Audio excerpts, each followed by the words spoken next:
லூக்கா 10வது அதிகாரத்தின் 1வது வசனம். அதிலே நாம் நினைப்பதற்கும் விட அதிகமான விடயங்கள் இருக்கின்றன. ஆகவே அவற்றை நான் இன்றைக்கு உங்களுக்கு காண்பித்து கொடுக்க போகிறேன். லூக்கா 10வது அதிகாரம் 1வது வசனம்.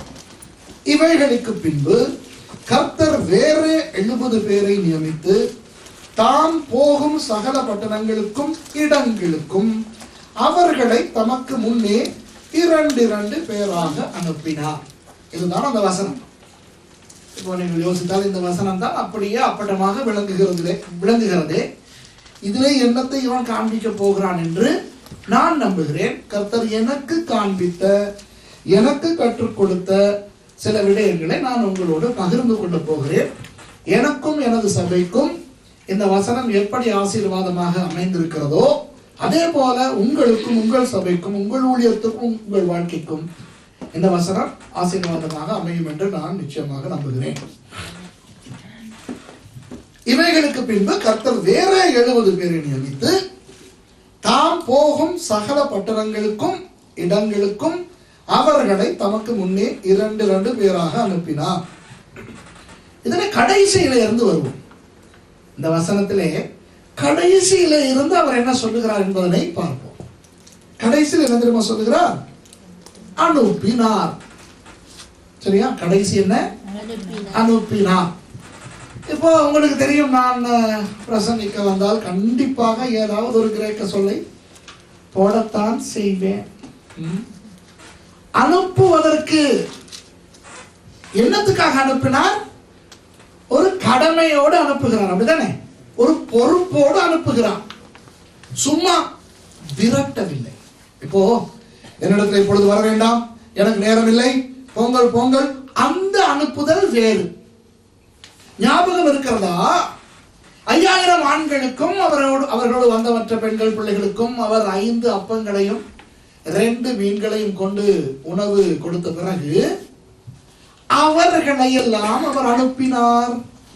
அந்த அனுப்பினார் வேறு, இந்த அனுப்பினார் வேறு. அந்த அனுப்பினார் சாப்பிட முடிச்சா பாய் பாய் போயிட்டு வாங்கோ. அதிலே போயிட்டு வாங்கோ என்று சொன்னாலும் இந்த தமிழர்களுடைய வழக்கத்தின்படி அர்த்தம் போயிட்டு வாங்கோ என்பதல்ல, போங்கோ என்பதுதான். சரிதானே? தமிழ்ல சில பேர் சொல்லுவாங்க, அப்ப வர்றேன் அப்படிம்பாங்க.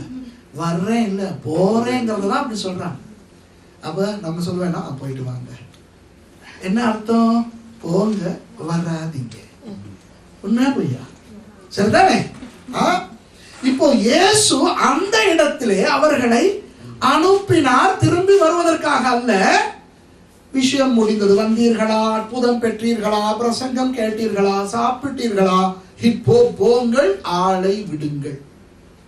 அந்த அனுப்பினாருக்கு கிரேக்க பதம் வேறு. இந்த அனுப்பினார் என்ன தெரியுமா? போங்கள் என்று அனுப்பவில்லை, போய் நான் கொடுக்கும் பொறுப்பை செய்துவிட்டு வாருங்கள். இந்த அனுப்பினார் எதற்கு ஒப்பாக இருக்கிறது தெரியுமா? மத்தேயு 28ஆம் அதிகாரத்திலே 19வது வசனத்திலிருந்து எழுதிக் கொள்ளுங்கள், வாசிக்க தேவையில்லை, இதெல்லாம் மனப்பாடமாய் தெரிய வேண்டிய வசனங்கள். இயேசு சொல்லுகிறார் சீஷர்களை பார்த்து, நீங்கள் போய் சகல ஜாதிகளையும் சீஷராக்கி அப்படியே அவர்களோடு தங்கி அங்கேயே இருந்து விடுங்கள். அப்படியா? அவர்களை பிதா, குமாரன், பரிசுத்தாவியின் நாமத்திலே அவர்களுக்கு ஞானஸ்நானம் கொடுத்து அவர்களுக்கு இல்ல சீஷராக்கிட்டு தான் ஞானஸ்நானம் கொடுத்துட்டு சீஷராக்குறது இல்ல, சீஷராக்கி ஞானஸ்நானம். அவருக்கு சீஷராக்கியாச்சான்னு பாருங்க முதல்ல ஞானஸ்நானம் கொடுக்கறதுக்கு முதல்ல. சரியா? நம்ம பிரதர் அவரை நம்பக்கு இழுப்பேன் நேரத்துல இருந்து. என்னைக்கு தெரியுதோ அவருக்கு ஞானஸ்நானம் இன்னும் இல்லைன்னு தண்ணியில அமுக்கி எடுக்கிற வரைக்கும் நான் அவரை அமுக்கிக்கிட்டே இருப்பேன். சரியா? அப்போ ஞானஸ்நானம் எடுத்து விட்டு சீஷனாக முடியாது. சவுண்ட் எல்லாம் ஓகே இருக்கா? எனக்கு நான் பேசுறது கேக்குது இல்லை? பரவாயில்ல தானே? கேக்குது தானே? இல்ல கேக்குது தானே? கேமரா உங்களுக்கெல்லாம் கேக்குதா? ஓகே, கேட்டா போதும். ஆனா முதல்ல கொஞ்சம் நல்லா கேட்டது எனக்கு. அந்த நான் பேசுறது எனக்கும் கேட்டா எனக்கும் ஆசை. ஏன் தெரியுமா? நானும் திருந்தலாம். சரியா? இது சொல்லும் போது எனக்கு ஒரு ஞாபகம். மறதி என்பது ஒரு பொல்லாத சாபம். சரியா? இப்ப நீங்க எல்லாம் சொல்லுவீங்க, சில நேரம் பாஸ்டர்மார் சொல்லுவாங்க, இந்த பாஸ்டர் சொல்லல, நான் சொல்றேன் பொதுவா பாஸ்டர்மாருக்கு இருக்கிற ஒரு குறை என்ன தெரியுமா? எங்களுடைய ஜனங்கள் போன ஞாயிற்றுக்கிழமை கேட்ட பிரசங்கத்தையே மறந்துடுறாங்க அப்படிங்கிறோம். சரியா? அன்னைக்கு ஒரு நாள் நான் பண்ணின பிரசங்கத்தையே டிவியில பார்த்துக்கிட்டு இருக்கிறேன். சரியா? ஆச்சரியமா இருக்குது. என்னைக்குமே கேள்விப்படாத விஷயங்கள் எல்லாம் நான் கேட்டுக்கிட்டு ஆச்சரியமா ஆசையா கேட்டுக்கிட்டு இருந்துட்டு பிறகு வந்துச்சே ஒரு வெக்கம். நாக்க உதிங்கிட்டு சாகலாமான்னு தோணுச்சு. ஏன் தெரியுமா? நான் தான் பிரசங்கம் பண்றேன். அவ்வளோத்தையும் ஒண்ணு விடாம மறந்துருக்கேன். சரியா? ஒரு 5-6 வருஷத்துக்கு பிறகு நம்ம பண்ற பிரசங்கமே நமக்கு மறந்து போகுது. இப்போ சில நேரம் நான் இந்த மாதிரி பிரசங்கங்கள் பண்ணும் பொழுது நான் பேசும்போதே ஆவியானவர் சில நேரம் கருத்துக்களை கொடுக்கும் போது எனக்கே ஓ லாலா உண்மைதான் இல்லையா என்று தோன்றும். ஆகவே அதனால்தான் சத்தத்தை கூட்ட சொன்னேன். ஓகேயா? இது கரைச்சலா பிரச்சனை இல்லை? ஓகே தானே? அனுப்பினார். இந்த அனுப்பினார் என்கிற கிரேக்க சொற்கள் 2 சேர்ந்து வருகிறது. அப்போ ஸ்டெல்லோ. அப்போ என்றால் வெளியே போ. ஸ்டெல்லோ செய்தியோடு போ, ஒரு பொறுப்போடு போ. புரிகிறதா? அப்போ ஸ்டெல்லோ என்றால் நான் உனக்கு கொடுக்கும் பொறுப்பை எடுத்துக்கொண்டு இந்த கடமையை செய்ய போ. ஆனால் இந்த போக்குள், அந்த அப்போக்குள் திரும்பி வா என்ற ஒரு அர்த்தம் அடங்கி இருக்கிறது. இந்த தமிழிலே நம்ம வர்றேன் என்று சொல்லும் போது போறேன் அப்படின்னு சொல்றது அடங்கி இருக்கிறது போல. சரியா? இந்த அப்போவிலே திரும்ப வர வேண்டும். எப்படி வர வேண்டும்? நான் என்ன நோக்கத்துக்காக உன்னை அனுப்புகிறேனோ அந்த நோக்கத்தை நிறைவேற்றிக் கொண்டு வர வேண்டும் என்ற அந்த கட்டளை அடங்கி இருக்கிறது.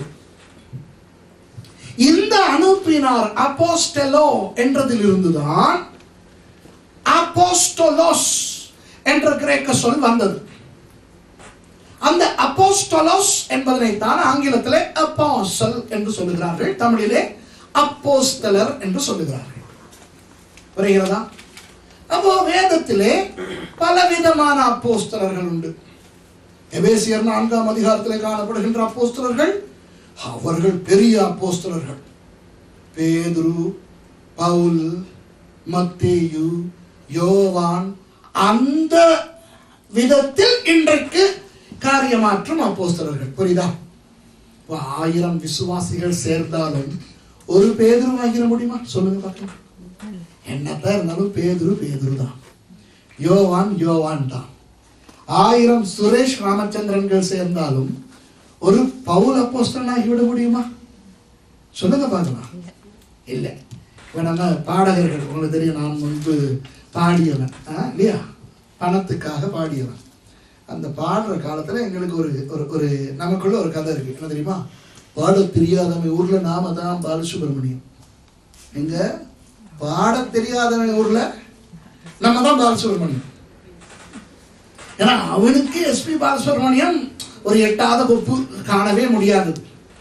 அவர்கள் வாழும் இடங்களுக்கு நாம் போய் இசை கச்சேரி நடத்தும் பொழுது அந்த நம்ம ஒரு பாவத்தை இழுத்து சும்மா அப்படி பண்ணும்போது என்னமோ எஸ்பி பாலசுப்ரமணியம் பாடுற மாதிரியே பார்த்துட்டு வந்து சொல்லுவான், ஐயோ உங்க குரல் பாலசுப்ரமணியம் குரல் மாதிரியே இருக்கு. நாங்க இல்லைன்னு சொல்ல மாட்டோம், தேங்க்யூ வந்துருவோம்.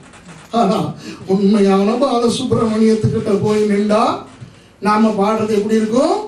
கழுத கணக்கிற மாதிரி இருக்கும்.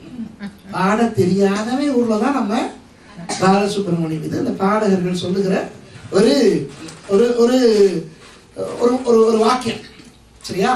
அதுபோல இன்றைக்கு பெரிய பெரிய சாதனையாளர்களாக ஊழியர்கள் இருக்கிறார்கள். ஷூனா இங்கிட்டு ஜனம் விழுகுது, ஷூனா இங்கிட்டு ஜனம் விழுகுது, கோட்டை கலட்டி வீசினா அவன் கோட்டை விட்டு விழுகிறான் இல்லையா? ஓகே. ஆனால் இப்படிப்பட்டவர்கள் 1,00,000 பேர் சேர்ந்தாலும் ஒரு பவுலடியார் ஆகிவிட முடியுமா? ஒரு பேதுருவாகிவிட முடியுமா? அப்போ அந்த விதத்தில் ஆண்டவர் அப்போஸ்தலர்களை நியமித்திருக்கிறது. எபேசியர் 4 வருகிற அப்போஸ்தலர்கள். சரியோ? 1 கொரிந்தியர் 12ஆம் அதிகாரம் 28ஆம் வசனத்திலே இருந்து வாசித்தால் அங்கே இப்படி சொல்லப்பட்டிருக்கிறது. கர்த்தர் தேவன் சபையிலே முதலாவது அப்போஸ்தலர்களையும் இரண்டாவது தீர்க்கதரிசிகளையும் என்று ஒரு வரிசைப்படுத்தி ஒரு 8 வரங்களை குறித்து பேசுகிறார். அந்த அப்போஸ்தலர்கள் வேறு. சரியா?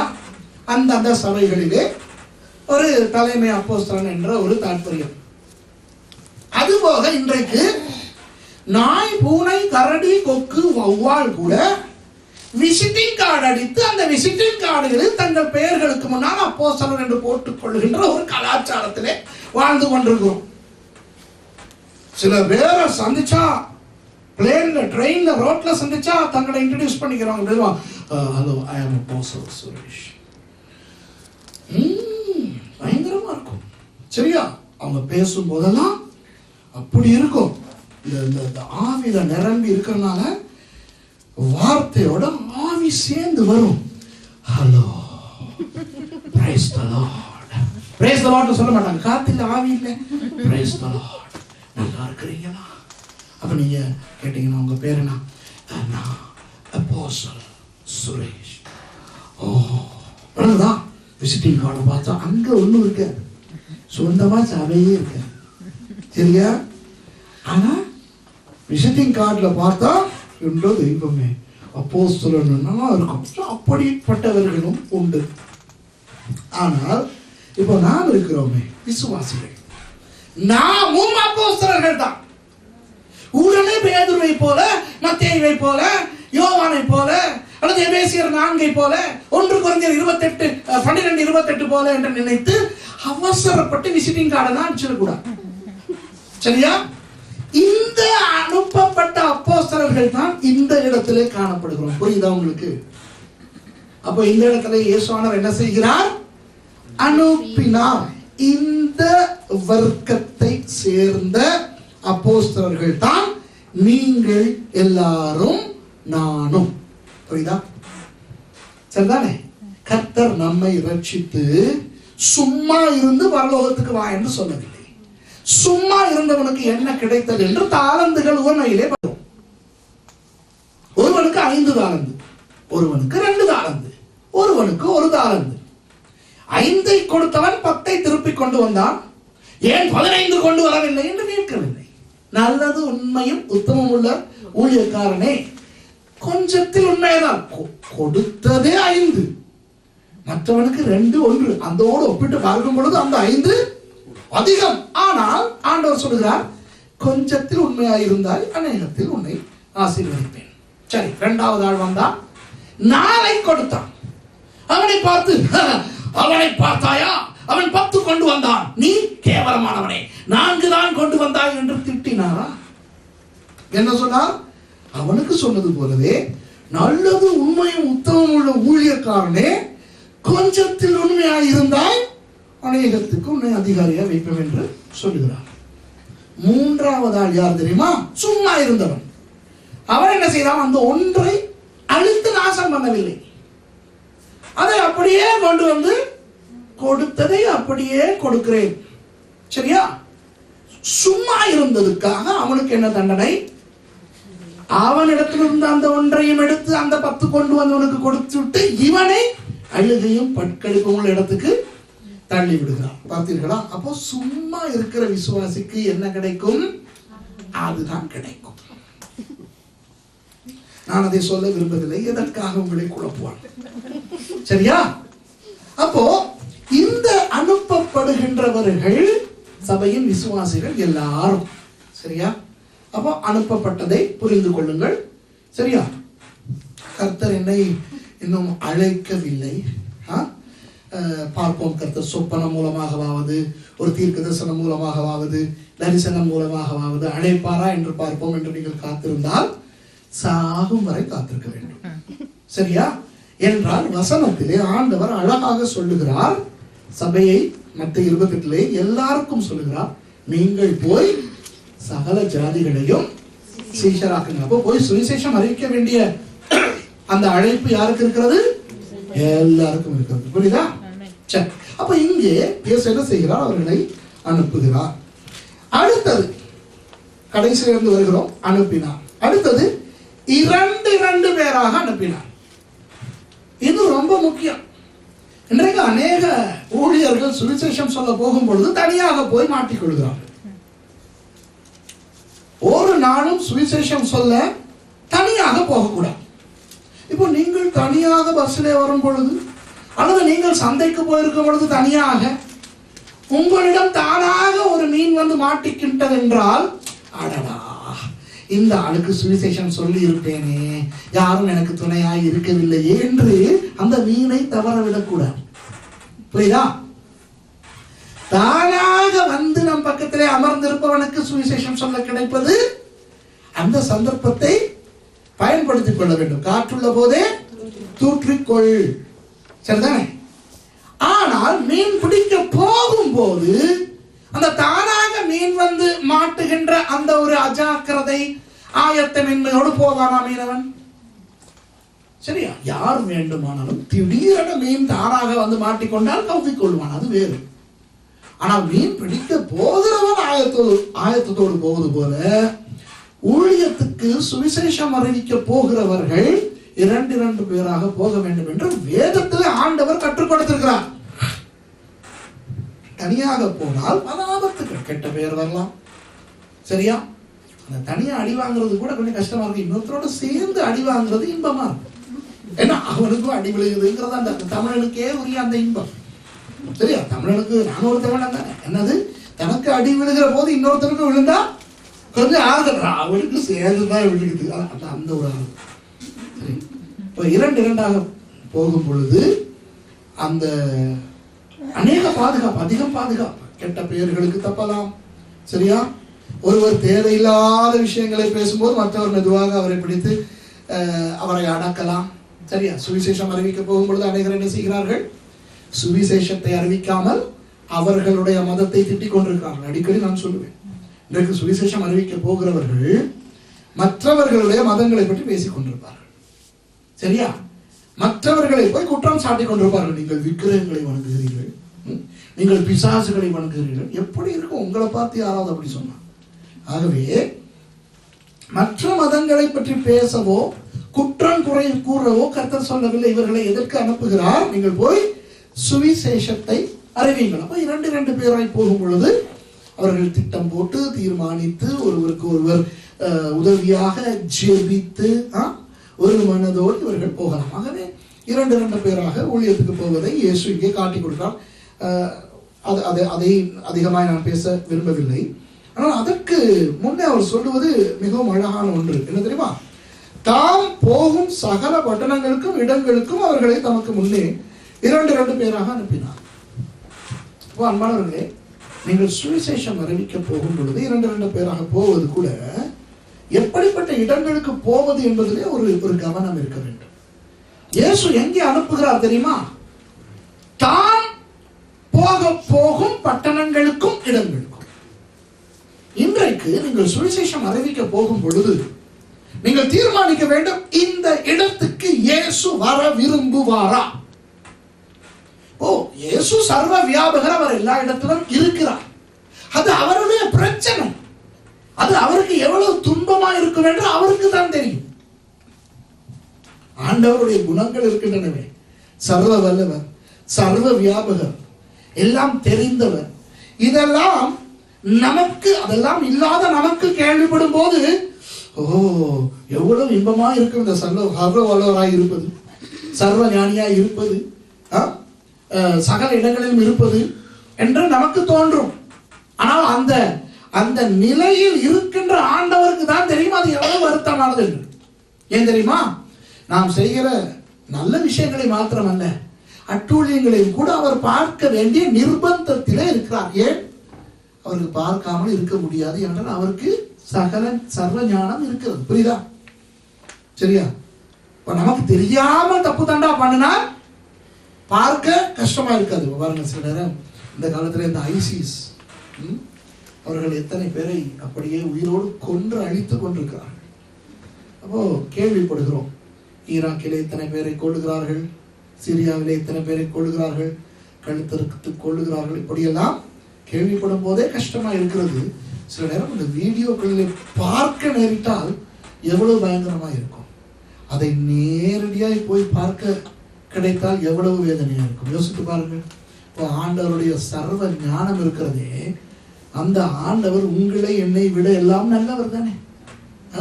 உங்களை என்னை விட எல்லாம் அவருக்கு பாசம் அதிகம் தானே.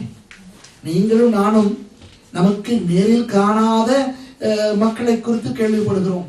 ஆனால் ஆண்டவர் அந்த ஐசிஸ் என்பவர்களையும் படைத்த ஆண்டவர், அந்த செத்து போகின்றவர்களையும் படைத்த ஆண்டவர், அவர் சர்வ ஞானி என்ற ஒரு காரணத்தினால் அவர் அவற்றை கண்ணால் பார்க்க நேரிடுகிறதே எவ்வளவு கஷ்டமா இருக்கும். யோசித்து பாருங்க. சர்வ வியாபகர் எல்லா இடத்திலும் இருக்கிறார். நீங்கள் நோர்வேயில இருந்து இதை கேள்விப்பட்டு துக்கப்படுகிறீர்கள். நான் இலங்கையில இருந்து கேள்விப்பட்டு துக்கப்படுகிறேன். ஆண்டவர் இலங்கையிலும் நோர்வேயிலும் இருந்தா கேள்விப்படுகிறார், பரலோகத்தில் இருந்தா கேள்விப்படுகிறார். அவர் சிரியாவிலே இருக்கிறார், ஈராக்கிலே இருக்கிறார். இந்த துன்பமான இந்த விடயங்கள் நடக்கும் இடத்திலே இருந்து கொண்டு இந்த கன்றாவியை பார்க்க வேண்டிய அந்த நிர்பந்தத்தில் இருக்கிறார்.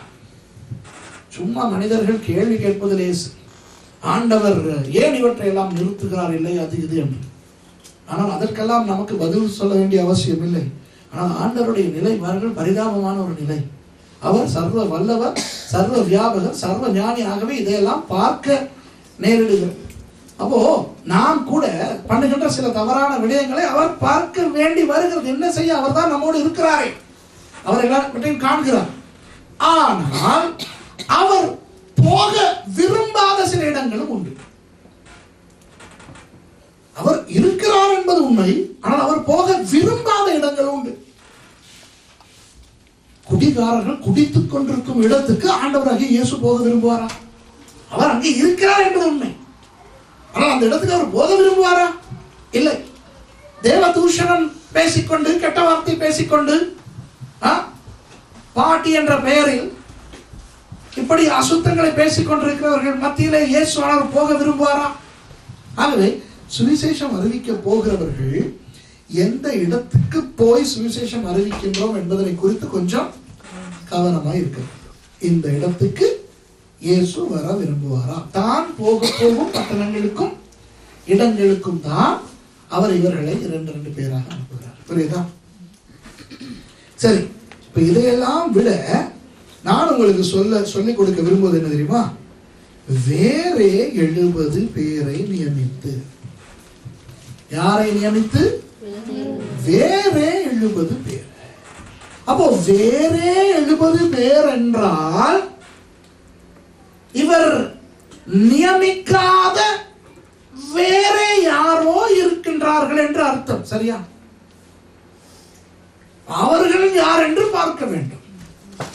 இப்போ இவர் சும்மா தன்னுடைய சீஷர்களில் 70 பேரை அல்லது தன்னுடைய 70 சீஷர்களை அனுப்பினார் என்று சொல்லி இருந்தால் பிரச்சனை இல்லை. ஆனால் இந்த இடத்துல தெளிவாய் சொல்லப்படுகிறது, வேறே 70 பேரை நியமித்து அனுப்புகிறார். சரியா? 35 குழுக்களை அனுப்புகிறார், 2 பேரா. சரியா? வேறே 70 பேர். அப்படியானால் என்ன அர்த்தம்? இன்னும் சில சீஷர்கள் இருக்கிறார்கள், அவர்களை இவர் அனுப்பவில்லை. சரிதானே? அவர்களை இவர் அனுப்பவில்லை என்று அர்த்தம். இப்போ 2வது வசனத்தை பார்த்தால் எனக்கு இது கொஞ்சம் குழப்பமாக இருக்கிறது. 2வது வசனம் சொல்லுகிறது, அப்பொழுது அவர் அவர்களை நோக்கி, அறுப்பு மிகுதி, வேலையாட்களோ கொஞ்சம், ஆகையால் அறுப்புக்கு எஜமான் தமது அறுப்புக்கு வேலையாட்களை அனுப்பும்படி அவரை வேண்டிக் கொள்ளுங்கள். சரியா? இந்த 70 பேரை 2 பேராக பிரித்து விட்டார். 35 குழுக்கள் இருக்கின்றன. இப்போ அந்த 35 குழுக்களையும் பார்த்து இயேசு சொல்லுகிறார், நீங்கள் போங்கள், போய் சுவிசேஷத்தை அறிவித்து விட்டு வாருங்கள். ஆனால் போகும்போது என்ன செய்து கொண்டு போங்கள்? ஆண்டவரே, எங்களுக்கு முன்பாக தேவதூதர்களை அனுப்பும், கதவுகளை திறந்து வையும், அங்கிருக்கின்ற பிசாசுகளை நாங்கள் காட்டுகிறோம் இயேசுவின் நாமத்திலே. பட்டணத்தை பிடிப்பதற்கு முதல் அதனுடைய அந்த பலவானை கட்டுவது முக்கியம். இப்படியெல்லாம் ஜெபித்துக் கொண்டு போங்கள் என்று சொல்லவில்லை. அப்படித்தான் சொல்லி இருக்க வேண்டும், அப்படித்தான் இன்றைக்கு செய்கிறோம். சரிதானே? அல்லது நீங்கள் போகும் பொழுது அந்நிய பாஷையை ஜெபித்துக் கொண்டு போங்கள், உங்களுக்கு தரிசனங்கள், உங்களுக்கு தீர்க்க தரிசனங்கள் வர வேண்டும் என்று ஜெபித்துக் கொண்டு போங்கள், உங்களுக்கு வல்லமை வேண்டும் என்று ஜெபித்துக் கொண்டு போங்கள், கூடுதலான அபிஷேகம் வர வேண்டும் என்று 2 பேராக கைகளை பிடித்துக் கொண்டு அபிஷேகத்துக்காக ஜெபித்துக் கொண்டு போங்கள் என்றெல்லாம் சொல்லவில்லை. என்ன சொல்லுகிறார்? அறுப்பு மிகுதி, வேலையாட்கள் கொஞ்சம். அதாவது கிடைத்ததே 35 குழுக்கள் தான். இது போதாது, இதை விட நிறைய பேர் வேண்டும், நிறைய பேரை தாரும் என்று ஜெபித்துக் கொண்டு போங்கள் என்று சொல்லுகிறார். அப்போ ஏன் இந்த 70 பேரை மாத்திரம் அனுப்ப வேண்டும்? அவர் அனுப்பாத அந்த வேறே என்று சொல்லப்படுகிறது. இந்த ஜனங்கள் வேற என்றால் அவர் அனுப்பாதவர்களும் வேறே தானே. சரியா? சரிதான் நான் சொல்றது? புரியுதா உங்களுக்கு நான் என்ன சொல்றேன்? அதான் உங்களுக்கு புரியல. அதான் பாருங்க, இப்போ ஒரு சர்ச்சா உட்கார்ந்து இருக்கிறீங்க. சரியா? நான் இவர்களிடம் கேட்காமல் வேறே 15 பேரிடம் எனக்கு தேநீர் தாருங்கள் என்று கேட்கிறேன். சரியா? இவரிடம் கேட்காமல் வேறே 15 பேரிடம் சுரேஷ் தேநீர் தாருங்களேன் யாராவது என்று கேட்கிறான். சரியா? அப்போ வேறே 15 பேரிடம் கேட்கிறான் என்றால் என்ன அர்த்தம்? வேறே சிலரிடம் கேட்கவில்லை என்று அர்த்தம். புரியுதா? இல்லை என்றால் எனக்கு தேநீர் யாராவது தாருங்களேன் என்று கேட்டிருப்பான் சுரேஷ்.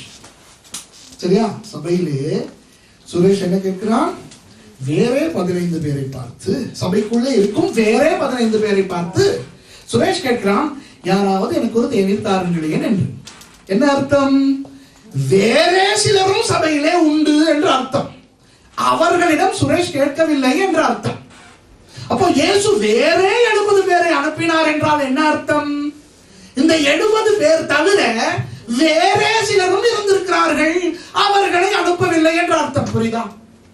இப்ப என்னுடைய பிரச்சனை என்னவென்றால், இந்த அனுப்பின 70 பேரிடம் சொல்லும் போது அறுப்பு மிகுதியடா, வேலையாட்கள் குறைவடா, ஆகவே போகும்போது அபிஷேகத்துக்கு ஜெபிக்காமல், தேவதூதர்களை அனுப்பி வழியை ஆயத்தம் பண்ண ஜெபிக்காமல், பிசாசுகளை கட்டி ஜெபிக்காமல், இன்னும் வேலைக்காரர்கள் வேண்டும் ஐயா என்று ஜெபி என்று சொல்லுகிற இயேசு, சரியா? ஏன் அந்த வேறே, அவர் அனுப்பாத அந்த வேறே ஒரு கூட்டம் இருக்கிறதே, அவர்களையும் அனுப்பியிருக்கலாமே என்று நான் வாதாடுகிறேன். இது நியாயம் தானே? நியாயமா இல்லையா? இப்ப விளங்குதா சிஸ்டர்? புரியுதா? இன்றைக்கு நான் உங்களுக்கு கற்றுத்தர போகிறேன் அந்த அனுப்பாத அந்த வேறே ஆட்கள் யாரு. சரியா? ஒரு வேளை நாம் அந்த குழுவிலே இருந்தால் இந்த குழுவிலே நாம் இருக்க மாட்டோம். எந்த குழுவிலே இருக்க வேண்டும்? அனுப்பப்படுகின்ற அந்த குழுவிலே இருக்க வேண்டும். புரியுதா? அப்போ அறுப்பு மிகுதி வேலையாட்கள் குறைவு, அறுப்புக்கு எஜமான் அதிகமான வேலையாட்களை அனுப்பும்படி வேண்டிக் கொள்ளுங்கள் என்று இயேசு அவர்களுக்கு சொன்னதில் இருந்து இயேசுவுக்கு இன்னும் எத்தனையோ ஆட்கள் தேவை என்று தெரிகிறது. அவருடைய அந்த ஜெப தேவைக்கு பதில்கள் தான் நீங்கள். ஆமென். அவர் 2000 வருடங்களாக இந்த ஜெப தேவையிலே தான் அவர் அவதிப்பட்டுக் கொண்டிருக்கிறார். இந்த ஜெப தேவை இன்னும் ஒழுங்காக சந்திக்கப்படும். புரியுதா உங்களுக்கு? ஏன்? அதற்கு பல காரணங்கள். இன்றைக்கு அநேக பாஸ்டர்மார் தங்கள் பிள்ளைகளை பாஸ்டர்மார் ஆக்குவதே இல்லை. பாஸ்டர்மார் தங்கள் பிள்ளைகளை டாக்டர்மார் ஆக்கி கொண்டிருக்கும் பொழுது, லாயர்மார் ஆக்கி கொண்டிருக்கும் பொழுது, என்ஜினியர்மார் ஆக்கி கொண்டிருக்கும் பொழுது, அறுப்புக்கு எஜமானுக்கு வேலையாட்கள் இல்லாமல் போவது ஒன்றும் ஆச்சரியம் அல்ல. சரியா? புரியுதா? அப்போ அது இங்கே பேச வேண்டிய ஒன்றால, அது பாஸ்டர்ஸ் கான்ஃபரன்ஸிலே நான் பேசி பாஸ்டர்ஸ் மாரை கிளி என்று கிழித்து வாங்கு என்று வாங்குகின்ற ஒரு சப்ஜெக்ட், ஒரு விடயம்.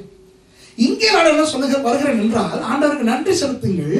நீங்கள் ரட்சிக்கப்பட்டவர்கள் மாத்திரமல்ல, விசுவாசிகள் மாத்திரமல்ல, இயேசுவின் ஜெபத்துக்கான பதில்கள். அறுப்புக்கு எஜமான உங்களை இந்த குழுவிலே சேர்க்க ஏற்படுத்தி இருக்கிறான். அப்போ இந்த குழுவிலே இருக்க வேண்டும். அவர் அனுப்பாத குழுவுக்கு போகக்கூடாது. அதை இன்னும் கொஞ்ச நேரத்தில் நான் உங்களுக்கு சொல்லிக் கொடுக்க போகிறேன், அந்த குழு என்ன என்று. ஏனென்றால் இந்த வசனம் எப்படி தொடங்குகிறது தெரியுமா? இவைகளுக்கு பின்பு. அப்படி என்றால் ஏதோ நடந்திருக்கிறது. சரியா? ஏதோ நடந்திருக்கிறது. ஆகவே இவைகளுக்கு பின்பு என்று இந்த 10ஆம் அதிகாரம் தொடங்கும் போது இது ஒரு புதிதாக ஒன்றை தொடங்குவதல்ல, நடந்து முடிந்த 9வது அதிகாரத்தோடு தொடர்புடையது என்று தெரிய வருகிறது. புரியுதா? இப்போ இந்த வசனம் உங்களுக்கு புரிகிறதா? முதலாவது, இயேசு இவர்களை அனுப்புகிறார். அப்போஸ்டெலோ, ஒரு செய்தியோடு ஒரு பொறுப்போடு அனுப்பப்படுகிறவர்கள் அவர்கள் தான் நானும் நீங்கள். அதுக்காக அப்போஸ்தலன் என்ற அந்த பட்டத்தை பெற்றுக்கொள்ள வேண்டியதில்லை. இது அந்த அப்போஸ்தலன் அல்ல. சரியா? இரண்டாவது, 2 பேராக அனுப்புகிறார். ஆகவே சுவிசேஷம் சொல்ல என்று நீங்கள் போகும் பொழுது தனியாக போகாதீர்கள். உங்களிடத்திலே வந்து யாராவது மாட்டிக்கொண்டால் தனியாக நீங்கள் இருக்கும் பொழுது அவர்களுக்கு சுவிசேஷம் அறிவியுங்கள், அது வேறு. ஆனால் நீங்கள் சுவிசேஷத்துக்கென்று போகும் பொழுது தனியாக போகாதீர்கள், 2 பேராக போங்கள். எங்கே போங்கள்? மூன்றாவது, எங்கெல்லாம் இயேசு போக கூடியதான ஸ்தலங்கள் இருக்கின்றனவோ அங்கே போங்க. சில பேர் சொல்வார்கள், நான் முன்பு ஒரு பெரிய குடிகாரனாக இருந்தேன், ஆகவே நான் குடிகாரர்கள் குடித்துக் கொண்டிருக்கும் இடத்துக்கு போய் அவர்களுக்கு சுவிசேஷம் அறிவிக்கிறேன் என்று. அது தவறு. ஏன் தெரியுமா? குடிகாரன் குடிக்கின்ற இடத்திலே குடித்துக் கொண்டுதான் இருப்பான். குடிகாரன் குடிக்கின்ற இடத்திலே சும்மா இருக்க மாட்டான். அவன் போனதே குடிக்க. அப்படியே அவன் குடிக்காமல் இருந்தாலும் குடிக்க காத்திருக்கிறான், எங்கள் பேச்சை கேட்க காத்திருக்க மாட்டான். அப்படியே பேச்சு கொடுத்தாலும் கொஞ்சம் போறடா, நான் என்னுடைய டிராமை எடுத்துக்கொண்டு வருகிறேன் என்று குடித்து விட்டு போதையிலே தான் கேட்பான். அப்போ குடிகாரன் குடித்துக் கொண்டு இருக்கும் இடத்தில் முன்னாள் குடிகாரனாகிய இந்நாள் சீசன் போய் சுவிசேஷம் அறிவித்து அடி வாங்கி கொண்டு வரும் பொழுது அறிவு கட்டதனமாக பிசாசு என்னை தாக்கினான், நான் கர்த்தருக்கு ஊழியம் செய்ய போகும் பொழுது என்று சொல்லக்கூடாது. சரியா? இது இரத்த சாட்சி அல்ல, கொழுப்பு. சரியா? நான் இவர்களோடு சினிமா கொட்டைக்கு போய் சினிமா படம் பார்த்ததுக்கு காரணம், சந்தர்ப்பம் கிடைக்கும் போதெல்லாம் அந்த இன்டர்வலின் போதும் சரி, மற்ற நேரங்களின் போதும் சரி, இவர்களுக்கு கர்த்தரை பற்றி சொல்லுவதற்கு என்று சொல்லுவது கொழுப்பு. சரியா? எங்கெல்லாம் சரியா சில பிற மத சடங்குகள், கொண்டாட்டங்கள், விழாக்கள் நடைபெறும் இடங்களுக்கு போய் உட்கார்ந்து கொண்டு நான் அங்கே போனால் தான் அவன் இங்கே வருவான் என்று சொல்லி சுவிசேஷம் அறிவிக்க போவது தவறு. கேட்டால், ஓ, பவுலடியார் ஏதேன்ஸிலே வைத்து அறியப்படாத தேவனுக்கு என்ற அந்த ஒரு விக்கிரகத்தின் அடிப்படையிலே அங்கே விக்கிரக கோவிலிலே இருந்து பிரசங்கம் பண்ணினார் தானே என்று சொல்லுவார்கள். நீங்கள் போகிற இடம் ஏதேன்ஸும் அல்ல. அறியப்படாத தேவனுக்கு என்ற ஒரு விக்கிரகம் இருக்கின்ற இடத்திலிருந்து நீங்கள் பேசவும் இல்லை. இதையெல்லாம் பண்ணுவதற்கு நீங்கள் அப்போஸ்தலனாகிய பவுலும் அல்ல. அவருடைய வல்லமை தான் இருக்கிறது. அப்படியானால் பாம்புக்கு போய் கையை கொடுங்கள், அது கொத்தும். அப்படியே உதறி போட்டுவிட்டு மருந்தெடுக்காமல் உயிரோடு இருந்து காட்டுங்கள், நம்புகிறேன். ஏனென்றால் பவுலுக்கு இது நடந்தது. பாம்பை பார்த்தா பவுலுக்கு இவள் கிடையாது, ஐயா அம்மா ஓடிடுவோம். இந்த மாதிரியான சாட்டு போக்குகள் சொல்லுவதற்கு பவுல். சில பேர் வீசுவாங்க. அதை விட வெள்ளக்கார நாடுகள், இந்த நாடுகளை கோட்டை கலட்டி வீசுறது லேசு. சரியா? கேட்டால் பவுலினுடைய உருமாடுகளை கொண்டு வந்து நோயாளிகள் மேல் போட்டார்கள் தானே. நீ பவுலா? பவுலுடைய அதே அபிஷேகம் எனக்கு இருக்கிறது, அப்ப பாம்புக்கு போய் கையை கொடு என்ற ஆர்குமெண்ட் சரிதானே? பவுலை போல பவுல் சொல்லுகிறார், 1 குறைய 40 தரம் மில்லாறுகளால் அடிபட்டேன். எது? Passion of the Christ பாத்தீங்களா? அதுல இயேசுவுக்கு அந்த கொக்கி போட்ட அந்த அடிக்கிறாங்களே, அது 39 தடவை. அதான் 1 குறைய 40. அதே அடி பவுல் வாங்கினார். நீங்க வாங்கிருக்கீங்க? அது 5 தரம். பாத்தீங்களா? அப்ப 39 நீங்க 5ஆல பெருக்கணும். 5 20 200, அதுல 5 போனா 2 தெய்வமே 195 தடவை அந்த அடியை வாங்கிருக்க. அப்படியெல்லாம் பாச சுரேஷ் சொல்லக்கூடாது. பவுலுடைய ஆண்டவர் என்னுடைய ஆண்டவர். சரி, யார் இல்லைன்னா சரியா? அந்த பவுல் அப்போஸ்தலன், பேதுரு, யோவான் இவர்களுடைய இந்த கவர்ச்சியான விஷயங்களை மாத்திரம் எடுத்து வைத்துக் கொண்டால் போதாது, மற்றதையும் எடுக்க வேண்டும். கர்த்தர் அந்த அளவுக்கு அந்த மனுஷனுக்கு அபிஷேகத்தை கொடுத்ததற்கு காரணம், அந்த அளவுக்கு அந்த மனுஷன் கர்த்தருக்காக வேதனைப்பட்டான். நம்ம ஏசி ரூம்ல உட்கார்ந்துக்கிட்டு, உங்க நாட்டுல ஹீட்டர் போட்ட ரூம்ல உட்கார்ந்துக்கிட்டு வெளியே வந்து கோட்டை கலட்டி வீசினா வேர்வனாததுக்கு விழத்தான் அபிஷேகம் சொல்லிடக்கூடாது. சரிதானே? நான் அதற்கு எதிராக பேசவில்லை, பிளீஸ்.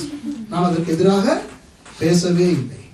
சில பேருக்கு ஆண்டவர் அந்த அபிஷேகத்தை கொடுத்திருந்தால் கொடுத்திருக்கட்டும், சரியா? என்னை பொறுத்தவரை நான் உங்களுக்கு என்ன சொல்லி கொடுக்கிறேன், நானும் நீங்களும் கொஞ்சம் வித்தியாசமா இருப்போமே, சரியா? அந்த கோட்டை கழட்டி வீசுறோம், கழட்டி வீசிட்டோம், அது பிரச்சனை இல்லை. நீங்க கழட்டி வீசாதீங்க, நானும் வீச மாட்டேன், சரியா? சரிதானே? இப்ப நான் என்ன சொல்ல வருகிறேன் என்றால், நாம் கவனமாய் இருக்க வேண்டும். ஆண்டவரால் பயன்படுத்தப்படுவதற்கு ஆண்டவர் நம்மை அனுப்பி இருக்கிறார். அந்த அப்போஸ்தலர்களாக அல்ல, கர்த்தருடைய ஊழியத்தை பொறுப்பை போய் செய்துவிட்டு திரும்பி வந்து ஆண்டவருக்கு சாட்சி சொல்லுவார்கள். இப்போ நீங்கள் பார்த்தீர்கள் என்றால் இவர்கள் திரும்பி வரும்பொழுது என்ன சொல்லுகிறாங்க பாருங்கள். அந்த இந்த காலத்தில் இருக்கின்ற அதே போலத்தான் இவர்கள் சொல்லுகிறார்கள். என்ன தெரியுமா சொல்லுகிறார்கள்? நீங்கள் 17வது வசனத்தை வாசித்தால், பின்பு அந்த 70 பேரும் சந்தோஷத்தோடே திரும்பி வந்து, ஆண்டவரே, உம்முடைய நாமத்தினாலே பிசாசுகளும் எங்களுக்கு கீழ்ப்படுகிறது என்றார்கள். உண்மையாக சொல்லுகிறேன், அந்த காலத்தில் ஐபோன், சாம்சங் கேலக்சி, இந்த டேப் இதெல்லாம் இவர்கள் கையில் இருந்திருந்தால் 2 பேராகத்தானே போனார்கள். மச்சான், நான் விரட்டுகிறேன், நீ எடு என்று சொல்லி திரும்பி திரும்பி திரும்பி அந்த கேமராவுக்கு படுகிற விதத்திலே பேய்களை ஓட்டி இருப்பார்கள் இவர்கள், சரியா? அல்லது இயேசுவினிடத்தில் கேட்டிருப்பார்கள், நாதா 2 பேரா, 3வதாக ஒரு பையனை தந்தால் என்ன நாதா, வீடியோ எடுத்துக்கொண்டு வந்து நமக்கு காட்டினார். அப்ப இயேசு கேட்பார், எதற்கு? இல்லை, உனக்கு வார்த்தையா சொல்வதை விட படம் போட்டே காட்டலாம் ஐயா என்று, சரியா? நல்ல நேரம் அந்த காலத்துல மேகசின் ஊழியம் என்று இவர்கள் செய்திருந்தால், இந்த 70 பேரும் வந்து 35 குழுக்கள் அல்லவா, 35 தலைப்புகளில் மேகசின் விட்டிருப்பார்கள். இயேசு நிற்கிறார், இயேசு நடக்கிறார், இயேசு யோசிக்கிறார், இயேசு குந்துகிறார் என்ற பெயர்களில் 35 பேர்களில் மேகசின் அடித்து, நடுப்பக்கத்தில் விழுந்த கூட்டத்தின் ஒரு பகுதி, பேய் ஓடின கூட்டத்தின் ஒரு பகுதி என்று போட்டு, இந்த 35 குழுக்களும் ஒரு குரூப்பை Facebookல் உண்டு பண்ணி, அந்த Facebookல் எல்லாம் இந்த வீடியோஸை போட்டு யூடியூபோடு லிங்க் பண்ணி, வைபர் மூலமும், ஸ்கைப் மூலமும், வாட்ஸ்அப் மூலமும், எல்லாவற்றின் மூலமும் இவர்கள் பெரிய ஒரு கலேபரமே உண்டு பண்ணியிருப்பார்கள். இன்றைக்கு அதுதான் நடந்து கொண்டிருக்கிறது. அதெல்லாம் இல்லாதபடியினால் சந்தோஷத்தோட திரும்பி வந்து இயேசுவுக்கு தான் சொல்ல வேண்டி வந்தது. சொன்னால் என்ன என்ன நினைத்தார்கள்? இயேசு அவர்களை பார்த்து, வாவ், நல்லது, உண்மையும் உத்தமம் உள்ள ஊழியக்காரன். இதுதானே அவர் சொல்லி கொடுத்திருக்காரு. முந்தி 5 10 ஆக்கிட்டு வா, 2 4 ஆக்கிட்டு வா, என்ன சொல்லுவாரு? நல்லது, உண்மையும் உத்தமம் உள்ள ஊழியக்காரன். இதை நினைத்து சொன்னார்களோ என்னவோ, வாங்கி கட்டிக்கொண்டார்கள். இயேசு என்ன தெரியுமா சொல்லுகிறார்? 18வது வசனத்திலே, அவர்களை அவர் நோக்கி, சாத்தான் மின்னலை போல வானத்திலிருந்து விழுகிறதை நான் கண்டேன். அதாவது இயேசு சொல்லுகிறார், டேய், சும்மா அந்த குட்டி பிசாசு ஓடுறது தானே, நீங்க பார்த்துட்டு வந்து பேசுறீங்க, உண்மைதானே? இவங்க விரட்டினா என்ன பேய் ஓடும்? நாலி பிசாசு, நாரி பிசாசு, அந்த பிசாசு, இந்த பேய், அந்த மாதிரி இந்த சில்லறத்தனமான பேய் தான் ஓடி இருக்கும் இல்லையா? ஆமாவா இல்லையா? நானும் பயங்கரமா பேய் விரட்டி இருக்கேன், சரியா? இயேசு சொல்லுகிறார், சாத்தான் இருக்கான ஆகப்பெரியான், அவனே மின்னலை போல விழுகிறதை நான் கண்டிருக்கிறேன். நானே மேகசின்ல போடல, என்ன அடி வந்து இயேசு அதான் சொல்றார். சாத்தான் மின்னலை போல விழுகிறதை கண்டேன். உடனே 2000 வருடங்களுக்கு அப்பால் வரப்போகின்ற ஒரு ஐபோனை நான், சர்வ வல்லவர் தானே, அப்படி எடுத்து அதை கேப்சர் பண்ணி உடனே Facebookல் நான் போடவில்லை. இப்ப போட்டோஸ் எல்லாம் கிராஸ் மாதிரி வானத்துல தெரியுது, உடனே போட்டுருக்கோம். பார்த்துருக்கீங்களா யூடியூப்ல? சரியா? ஆஸ்திரேலியாவில் இயேசு காட்சி கொடுத்துட்டாராம், சரியா? எகிப்துல சாம்பல் குதிரை வந்துச்சான். அந்த அன்னைக்கு ஒரு நாள் போட்டிருந்தாங்க 2-3 வருஷத்துக்கு முந்தி. வந்த குதிரைக்கு என்ன ஆச்சு? நானும் அடிக்கடி போய்கிட்டு தான் இருக்கிறேன் எகிப்துக்கு. அங்க உண்மையிலே குதிரைகள் அங்க பார்த்தா சாம்பலா தான் இருக்குது. அவ்வளவு பட்டினியும் சூடும்.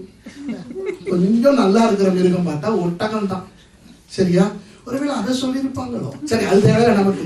அப்போ இயேசு, சாத்தான் மின்னலை போல விழுகிறதையே நான் கண்டேன், நானே அலட்டிக் கொள்ளாமல் இருக்கும் பொழுது இந்த குட்டி பிசாசுகளை துரத்தி விட்டு நீங்கள் என்ன சொல்லுவீர்கள்? அடுத்த வசனத்தை, இதோ சர்ப்பங்களையும் தேள்களையும் மிதிக்கவும் சத்துருவினுடைய சகல வல்லமையும் மேற்கொள்ளவும் உங்களுக்கு அதிகாரம் கொடுக்கிறேன், ஒன்றும் உங்களை சேதப்படுத்தாது.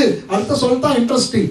ஆகிலும் எல்லாம் கொடுக்கிறேன்டி, ஆகிலும் ஆவிகள் உங்களுக்கு கீழ்ப்படுகிறதற்காக நீங்கள் சந்தோஷப்படாமல் உங்கள் நாமங்கள் பரலோகத்தில் எழுதி இருக்கிறதற்காக சந்தோஷப்படுங்கள் என்றார்.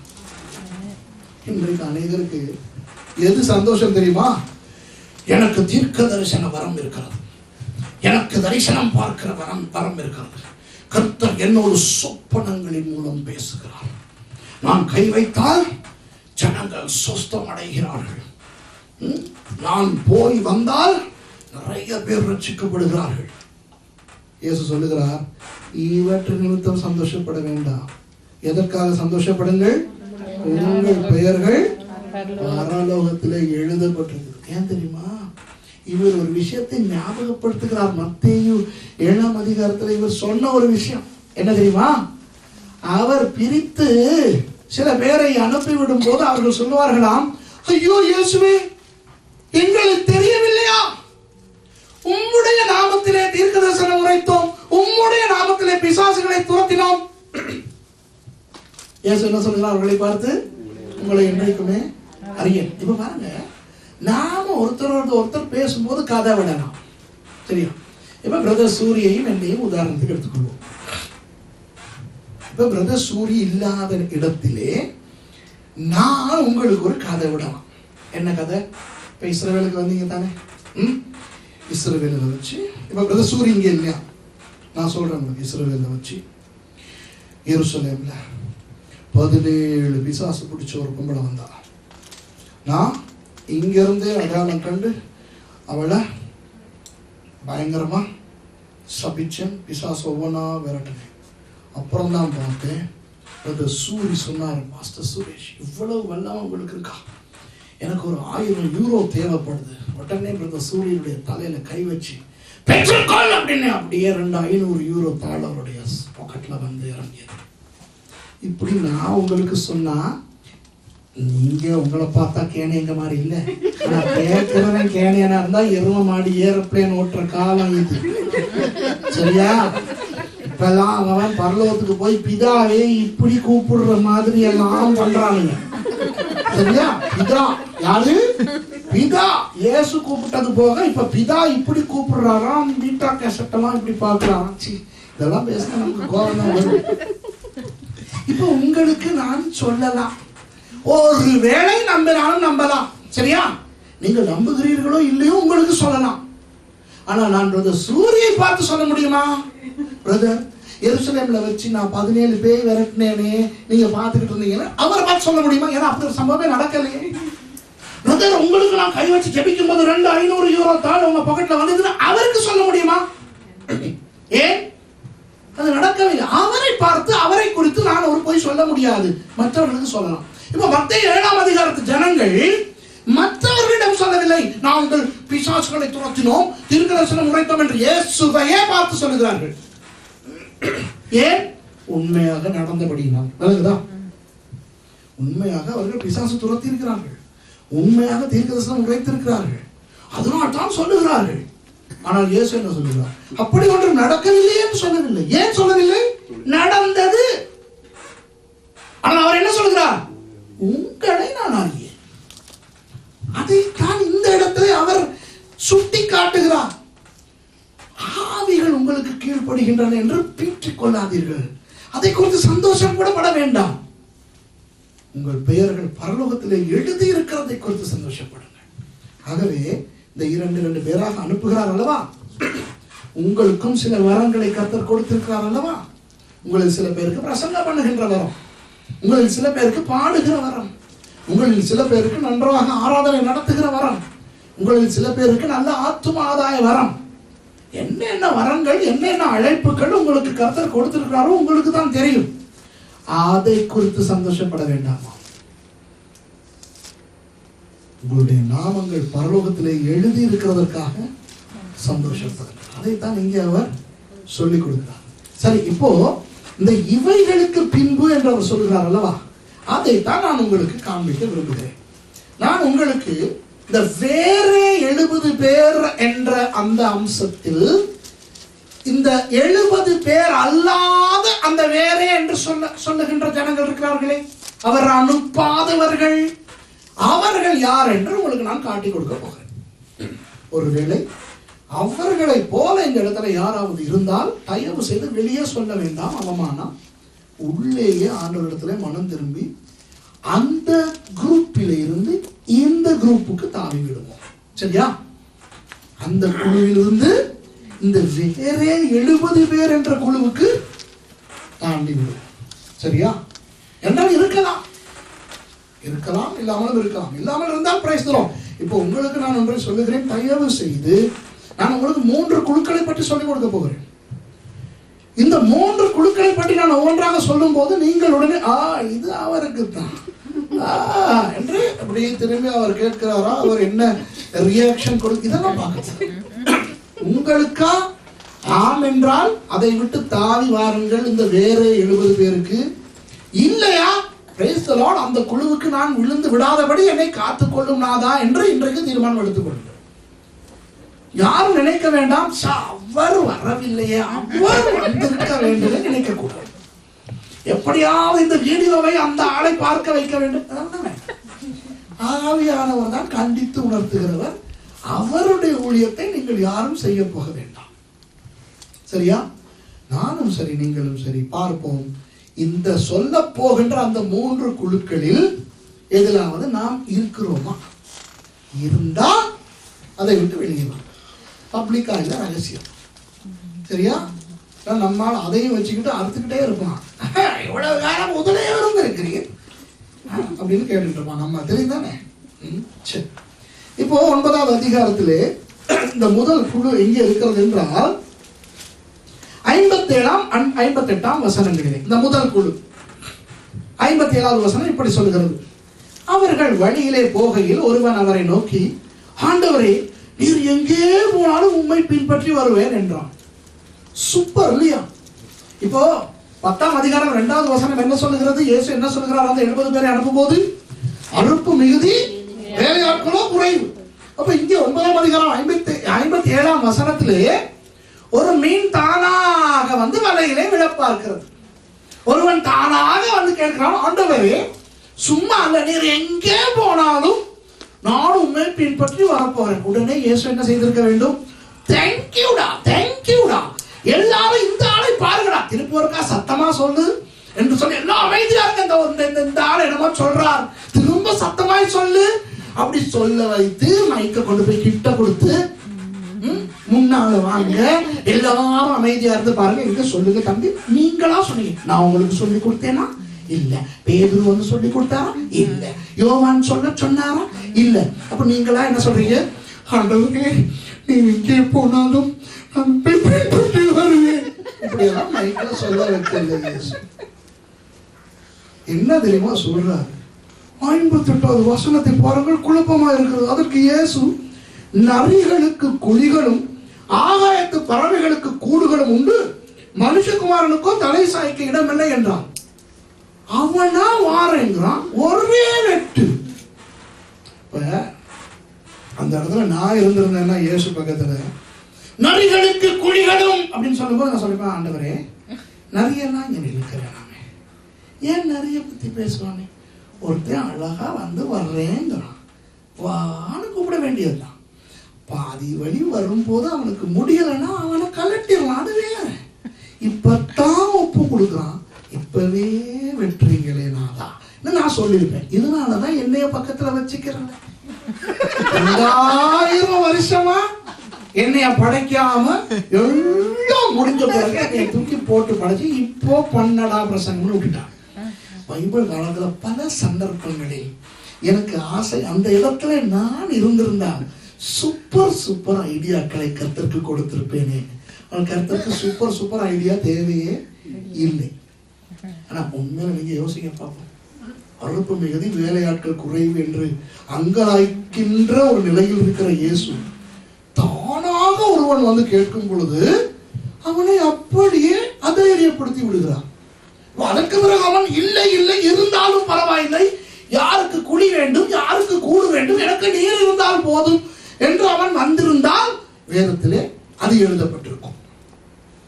அவன் அதற்கு பிறகு வரவில்லை என்பதை காட்டுகிறது. என்றால் அதற்கு பிறகு அவன் வரவில்லை, வந்திருந்தால் வேதம் எழுதியிருக்கும். அதனால்தான் வேறே 70 பேரை அனுப்புகிறான். இந்த வந்தானே இவன் மாத்திரமா இப்படி வந்திருப்பான்? இன்னும் எத்தனை பேர் வந்திருப்பார்கள்? சரி, ஏன் இயேசு இவனை இப்படி அதைரியப்படுத்துகிறார் என்று சொல்லுகிறேன். பாருங்கள், இயேசு எதை பற்றி பேசுகிறார் தெரியுமா? நரிகளுக்கு குழிகளும் பறவைகளுக்கு கூடுகளும் உண்டு, மனுஷகுமாரன் எனக்கோ தலை சாய்க்க கூட இடமில்லை. அவர் என்ன தெரியுமா சொல்லுகிறார்? எனக்கு எந்த வசதியும் இல்லை. இவர் பொய் சொல்லவில்லை. இவருக்கு மேலோட்டமாய் பார்த்தால் பொய் சொல்வது போலதான் இருக்கிறது. ஏனென்றால் சம்பவம் கலிலேயாவிலே நடக்கிறது.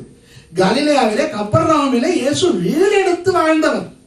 மார்க்கு 2ஆம் அதிகாரத்திலே நமக்கு தெரியும், அந்த வீட்டின் கூரையை பிரித்துக் கொண்டுதான், அந்த கூரையை பிரித்துத்தான் அந்த திமிரவாதக்காரனை இறக்குகிறார்கள். அப்ப இவர் தலை சாய்க்க இடமில்லை என்பதனை ஒரு அடையாளமாய் சொல்லுகிறாரே ஒழிய அவர் உண்மையாக தனக்கு வீடு இல்லை, படுக்க இடமில்லை என்பதனை அவர் குறித்து சொல்லியிருக்க முடியாது. இப்படி சொன்னவர் பிறகு ஒரு சந்தர்ப்பத்திலே படகிலேயே தூங்கி கொண்டிருந்தார். தலையை சாக்காம நிமித்தி வச்சுக்கிட்டா தூங்கி இருப்பார். இவர் என்ன சொல்லுகிறார் என்றால், இவர் அவனை அப்படியே அவனுடைய ஒரு எதிர்பார்ப்பை கண்டுபிடித்து அதை வெட்டி போடுகிறார். புரியுதா? என்ன நடந்தது என்றால், நீங்கள் 9ஆவது அதிகாரத்திலே வாசித்தால் ஆரம்பத்தில் இருந்து இயேசு போகிற இடங்களில் எல்லாம் அற்புதங்கள் நடக்கின்றன. அது மாத்திரமல்ல, அந்த அதிகாரத்திலே தான் அவர் அந்த 5000 பேருக்கு சாப்பாடு கொடுத்த கதையெல்லாம் வருகிறது. இப்போ சில பேர் இயேசுவை பார்க்கும் போது அவர்கள் காணுவது எதை தெரியுமா? ஆடாடா, இவர் போகும் இடமெல்லாம் ஜனங்கள் வரவேற்கிறார்கள், இவர் கை வைக்கும் பொழுது நோயாளிகள் சுகமடைகிறார்கள், ஒரு வார்த்தை சொன்னால் பேயெல்லாம் ஓடுகிறது, 5 அப்பங்களும் 2 மீன்களும் கொண்டு 5000 ஆண்கள் அவர்களுடைய மனைவிமார் பிள்ளைகளுக்கெல்லாம் சாப்பாடு கொடுக்கிறார். சூப்பர், வாழ்ந்தா இப்படிப்பட்ட ஒரு ஆளோட தாண்டா வாழணும். எதற்காக இவன் தீர்மானித்தான் தெரியுமா? இந்த வெளிப்பிரகாரமான ஆசீர்வாதங்களை பார்த்து அவற்றால் கவரப்பட்டான். அதனால் தான் அவன் சொல்லும் பொழுது இயேசுக்கு தெரிகிறது, இவன் எதற்காக என்னோடு வர விரும்புகிறான். இந்த காரியங்களை எல்லாம் இயேசு செய்யும் பொழுது யாரை முன் போட்டு செய்கிறான்? சீஷர்களை. அப்போ இவனுக்கு ஒரு ஏக்கம், ஐயோ அந்த ஆளுடைய இடத்திலே நான் இருந்தால் எப்படி இருக்கும்? அந்த 5000 ஆண்களை மற்றும் அந்த பெண்களை அவர்களை எல்லாம் அமர வைத்தது சீஷர்கள். இயேசு ஆசீர்வதித்து கொடுத்த பிறகு அவர்கள் தான் பங்கிடுகிறார்கள். இதையெல்லாம் அமர்ந்திருந்து சாப்பிடுகிறவர்களில் ஒருவராயிருந்த இவன் நினைத்தான், இந்த சீஷர்களில் ஒருவனாக நானும் மாறிவிட்டால் எனக்கும் இன்பம் அல்லவா? புரியுதா?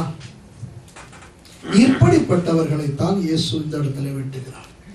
இன்றைக்கும் அன்பானவர்களே, அநேகருக்கு ஏன் ஊழியம் செய்ய ஆசை தெரியுமா? அநேகருக்கு ஊழியம் செய்ய ஆசை அந்த ஊழியத்தில் இருக்கின்ற கவர்ச்சி. அநேகருக்கு பிரசங்கம் செய்ய ஆசை ஏன் தெரியுமா? ஒருவர் அன்றைக்கு எனக்கு சொல்லுகிறார், பாவம் அவர் அதை உணர்ந்து சொல்லவில்லை, அவருடைய ஒரு குடும்ப பிரச்சனை நிமித்தமாக அவர் இப்படி சொல்லுகிறார், பாஸ்டர் 2 மணித்தியாலம் பிரசங்கம் பண்ற உங்களுக்கே டயர்டுனா 7-8 மணித்தியாலம் வேலை செய்யற எங்களுக்கு எவ்வளவு டயர்டா இருக்கும். அவர் குடும்ப பிரச்சனை. நான் உள்ளத்துல அவருடைய பிரச்சனைனால வெளியால சொல்லணும், நான் உள்ளுக்கு நினைச்சுக்கிட்டேன், 2 மணித்தியாலம் பிரசங்கம் பண்றது தானடி நீ பாக்குற, 1 மணித்தியாலம் பிரசங்கம் பண்றதுக்கு 60 மணித்தியாலம் ஆராய்ச்சி பண்றேனே, 120 மணித்தியாலம் நான் படுற போராட்டம் உனக்கு தெரியுமாடி, 2 மணித்தியாலம் பேசுறதுக்குன்னு உள்ளத்துல நினைச்சுக்கிட்டேன், வெளியால சொல்லல.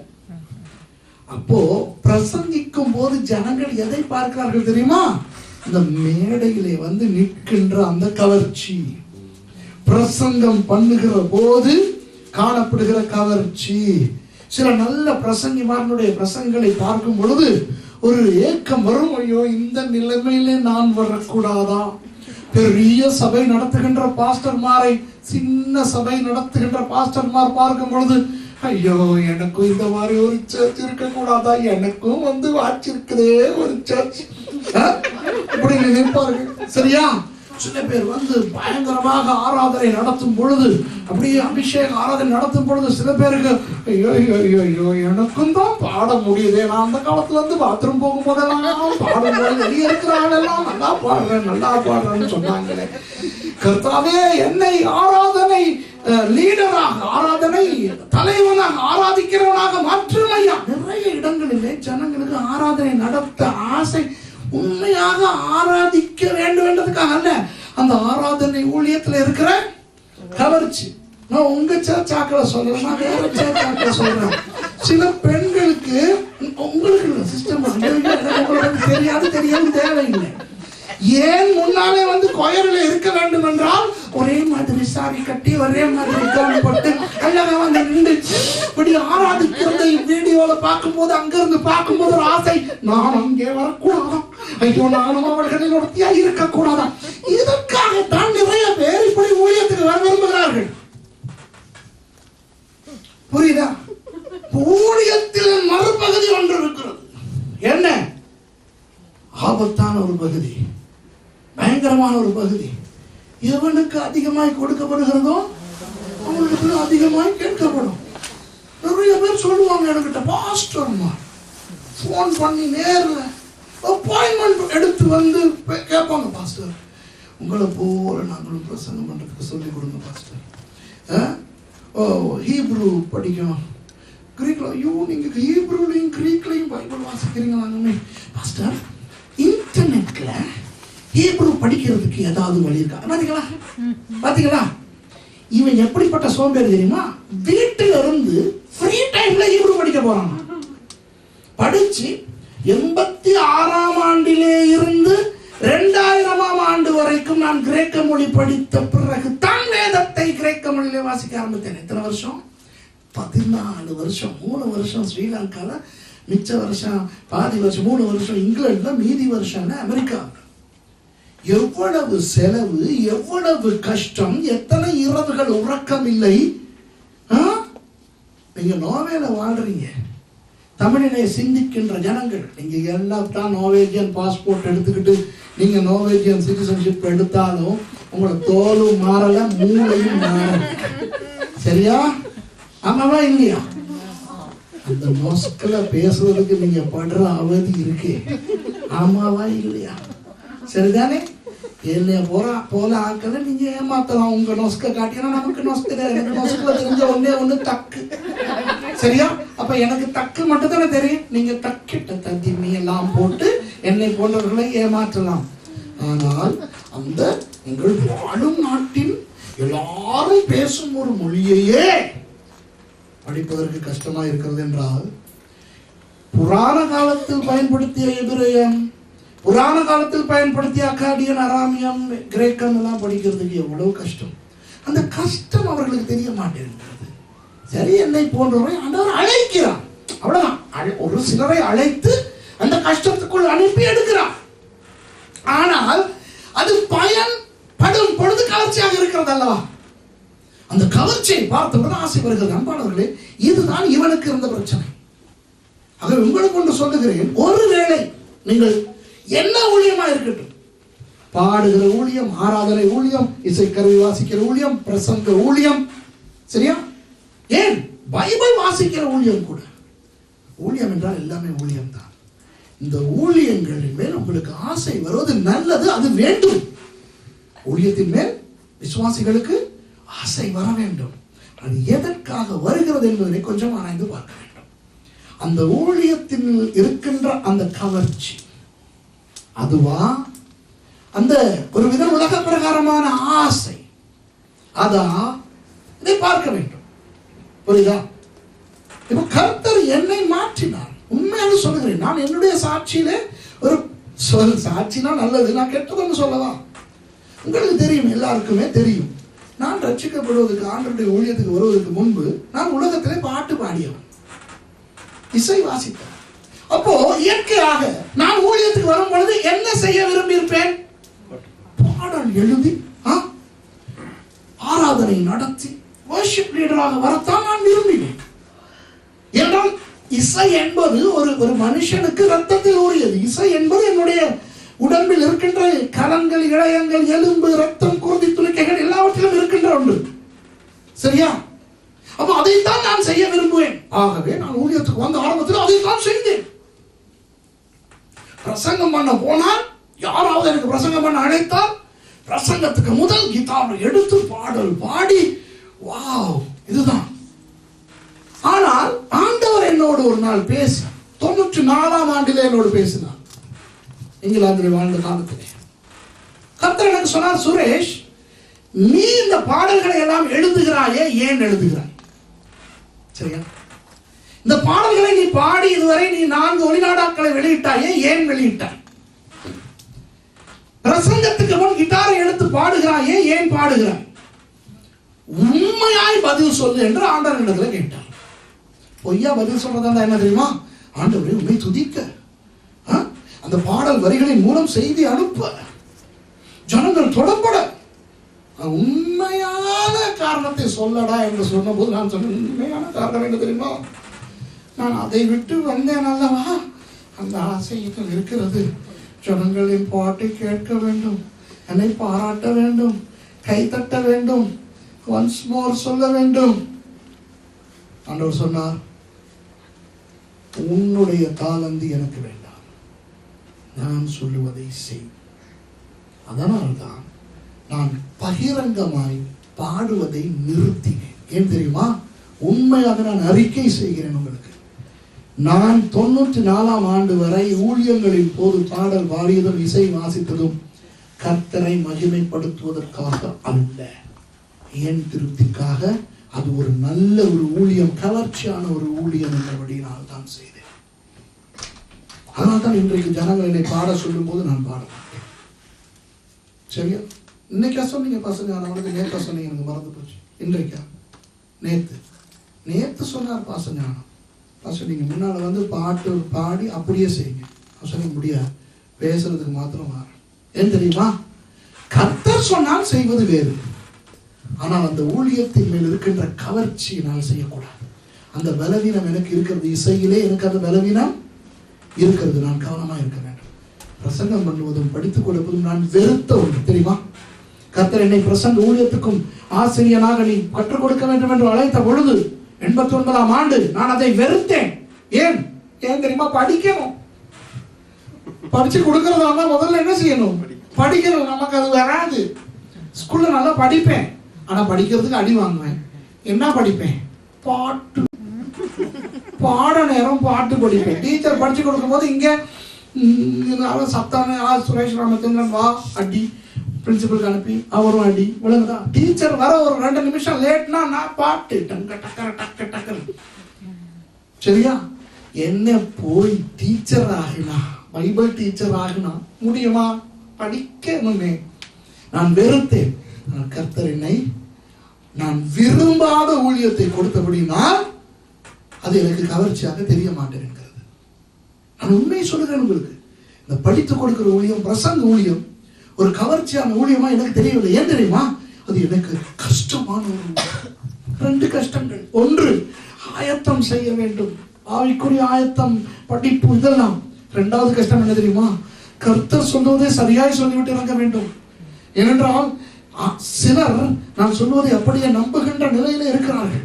ஆகவே நான் தவறாய் எதையாவது போதித்து விட்டால் ஜனங்கள் வழி தப்பி போய்விடுவார்கள். நான் கணக்கு கொடுக்க வேண்டும் ஆண்டவர்கள். ஆகவே அன்பாளர்களே, ஊழியர்கள் நீங்கள் எதை செய்தாலும் பிரைஸ் தி லார்ட் நீங்கள் செய்யுங்கள். என்னத்துக்காக அந்த ஆசை உங்களுக்கு வருகிறது? அந்த ஊழியத்தின் பால் இருக்கின்ற கவர்ச்சி. இன்றைக்கு நிறைய பேர் நினைக்கிறார்கள்,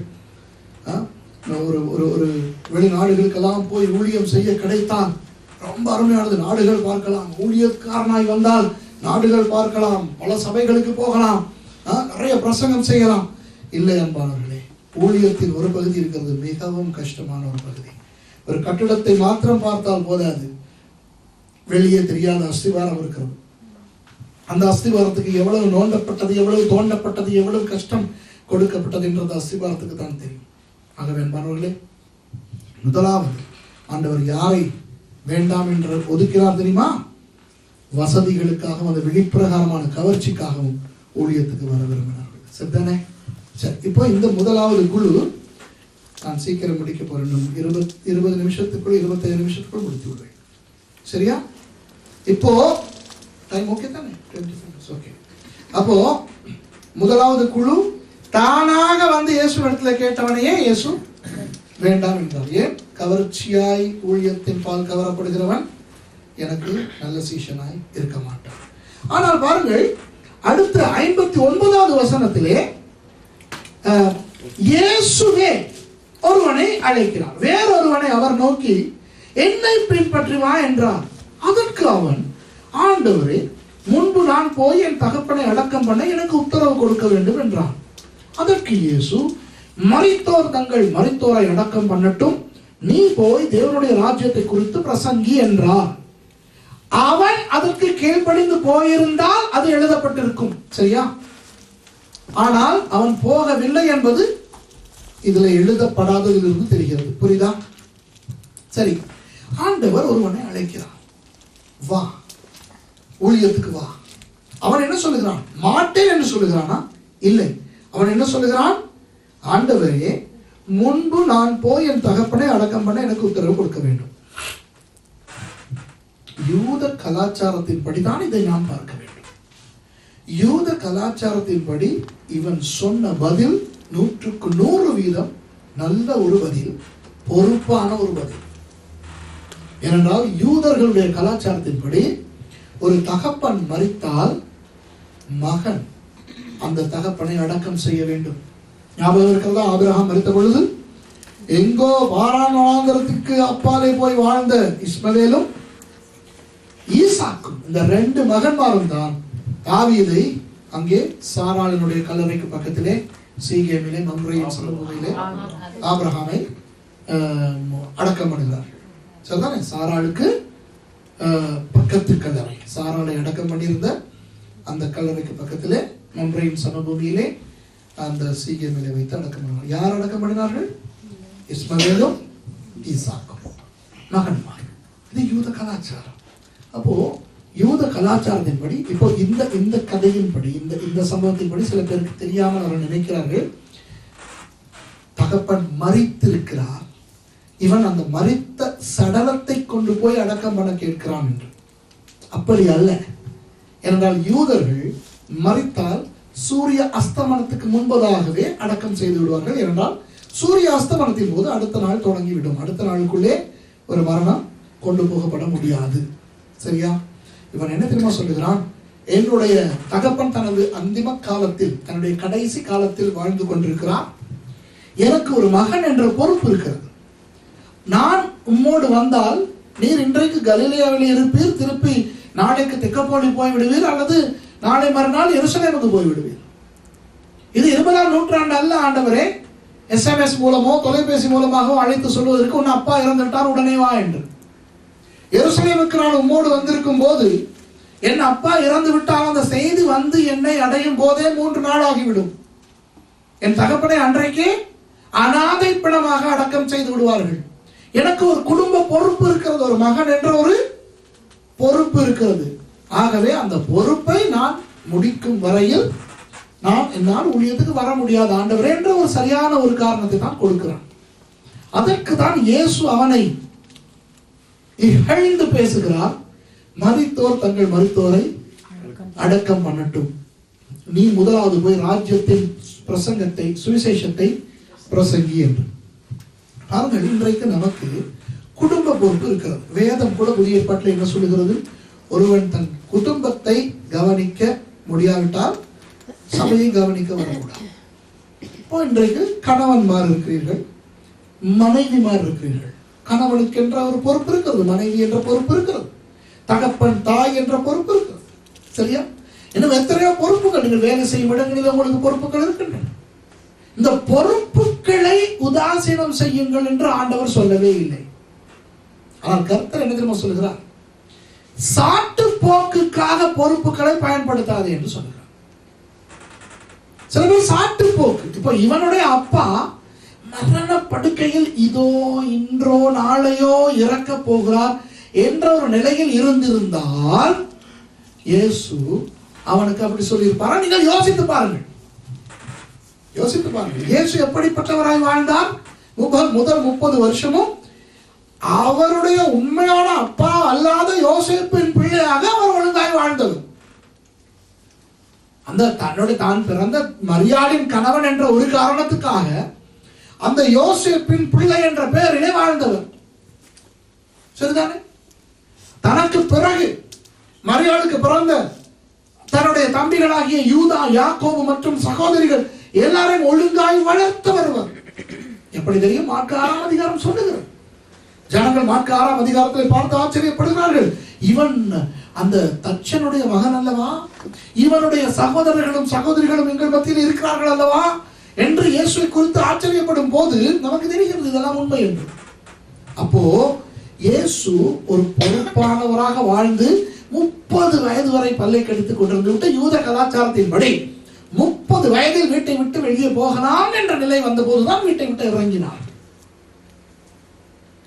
அவர் சாக கிடக்கும் ஒரு அப்பனை நீ கவனிக்காதே, என் பின்னாலே வா என்று சொல்லியிருப்பாரா?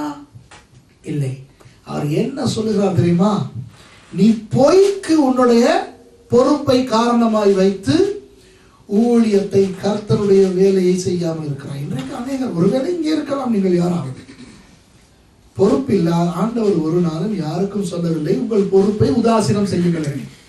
கணவன்மார், மனைவிமார், அப்பாமார், அம்மாமார், வேலை செய்கிறவர்கள், உங்களுக்கு ஒன்றை சொல்லுகிறேன், உங்களுக்கு கர்த்தர் கொடுத்திருக்கின்ற அந்த பொறுப்பும் ஒரு ஊழியம் தான். கணவன்மார் நல்ல கணவன்மாராய் இருக்க வேண்டும், மனைவிமார் நல்ல மனைவிமாராய் இருக்க வேண்டும். அதனால் தான் வேதத்திலே படித்து படித்து சொல்லி இருக்கிறது.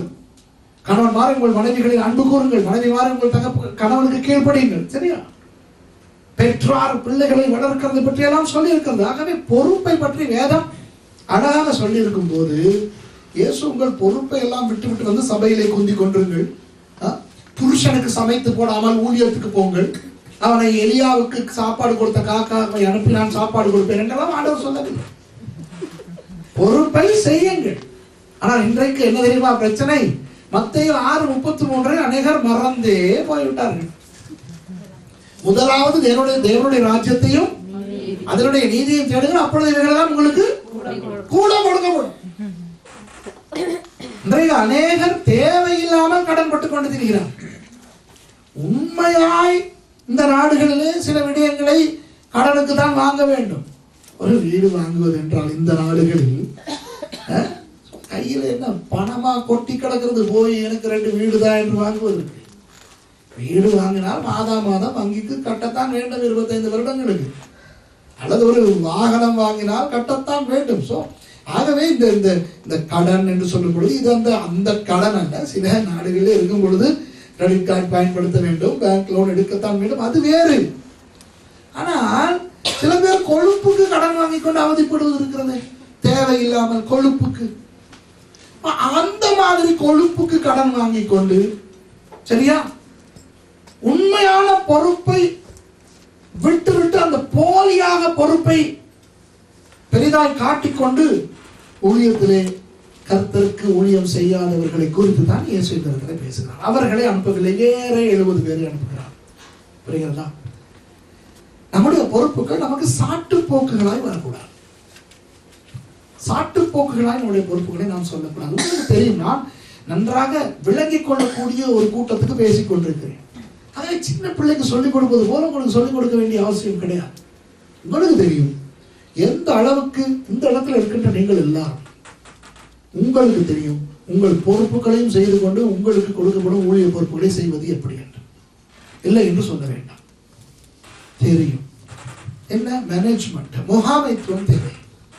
ஒழுங்காய் எல்லாவற்றையும் கிரமமாய் செய்கின்ற அந்த ஒழுக்கம் நம்முடைய வாழ்க்கைக்குள் வந்தால் அழகாக எல்லாவற்றையும் செய்யலாம். சரியா?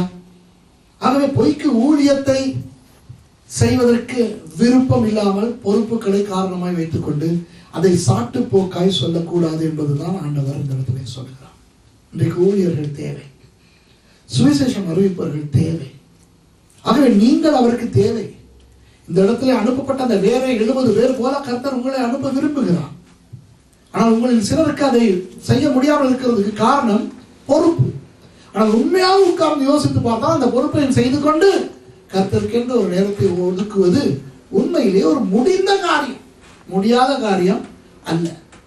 அப்படி அந்த பொறுப்பையும் செய்து கொண்டு இதையும் செய்யும் பொழுது வருகின்ற அந்த கஷ்டத்தின் போது கர்த்தருக்கு ஞாபகம் இருக்கிறது. மத்தேயு 6:33, முதலாவது தேவனுடைய ராஜ்யத்தையும் அதனுடைய நீதியும் தேடுங்கள், அப்பொழுது இவைகளெல்லாம் உங்களுக்கு கூட கொடுக்கப்படும்.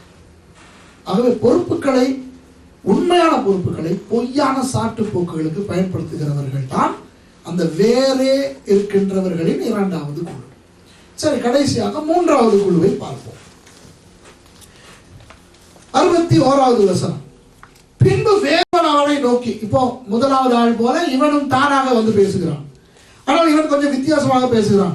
ஆண்டவரே, உம்மை பின்பற்றுவேன், ஆனாலும் முன்பு நான் போய் வீட்டில் இருக்கிறவர்களிடத்தில் அனுப்பவித்துக் கொண்டு வரும்படி எனக்கு உத்தரவு கொடுக்க வேண்டும் என்றான். எவ்வளவு நல்லவன் பாருங்க, எவ்வளவு நல்லவன். என்னது?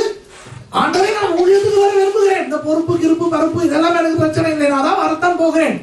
ஆனால் எங்களுடைய கலாச்சாரத்தின் படி ஆண்டவரே, நான் வீட்டிலே இருந்து அனுமதி வாங்கி கொண்டு அல்லவா வர வேண்டும், ஆகவே போய் அனுமதி வாங்கி கொண்டு வருகிறேன் என்று இவன் சொல்கிறான். கேட்பதற்கு நன்றாகத்தான் இருக்கிறது.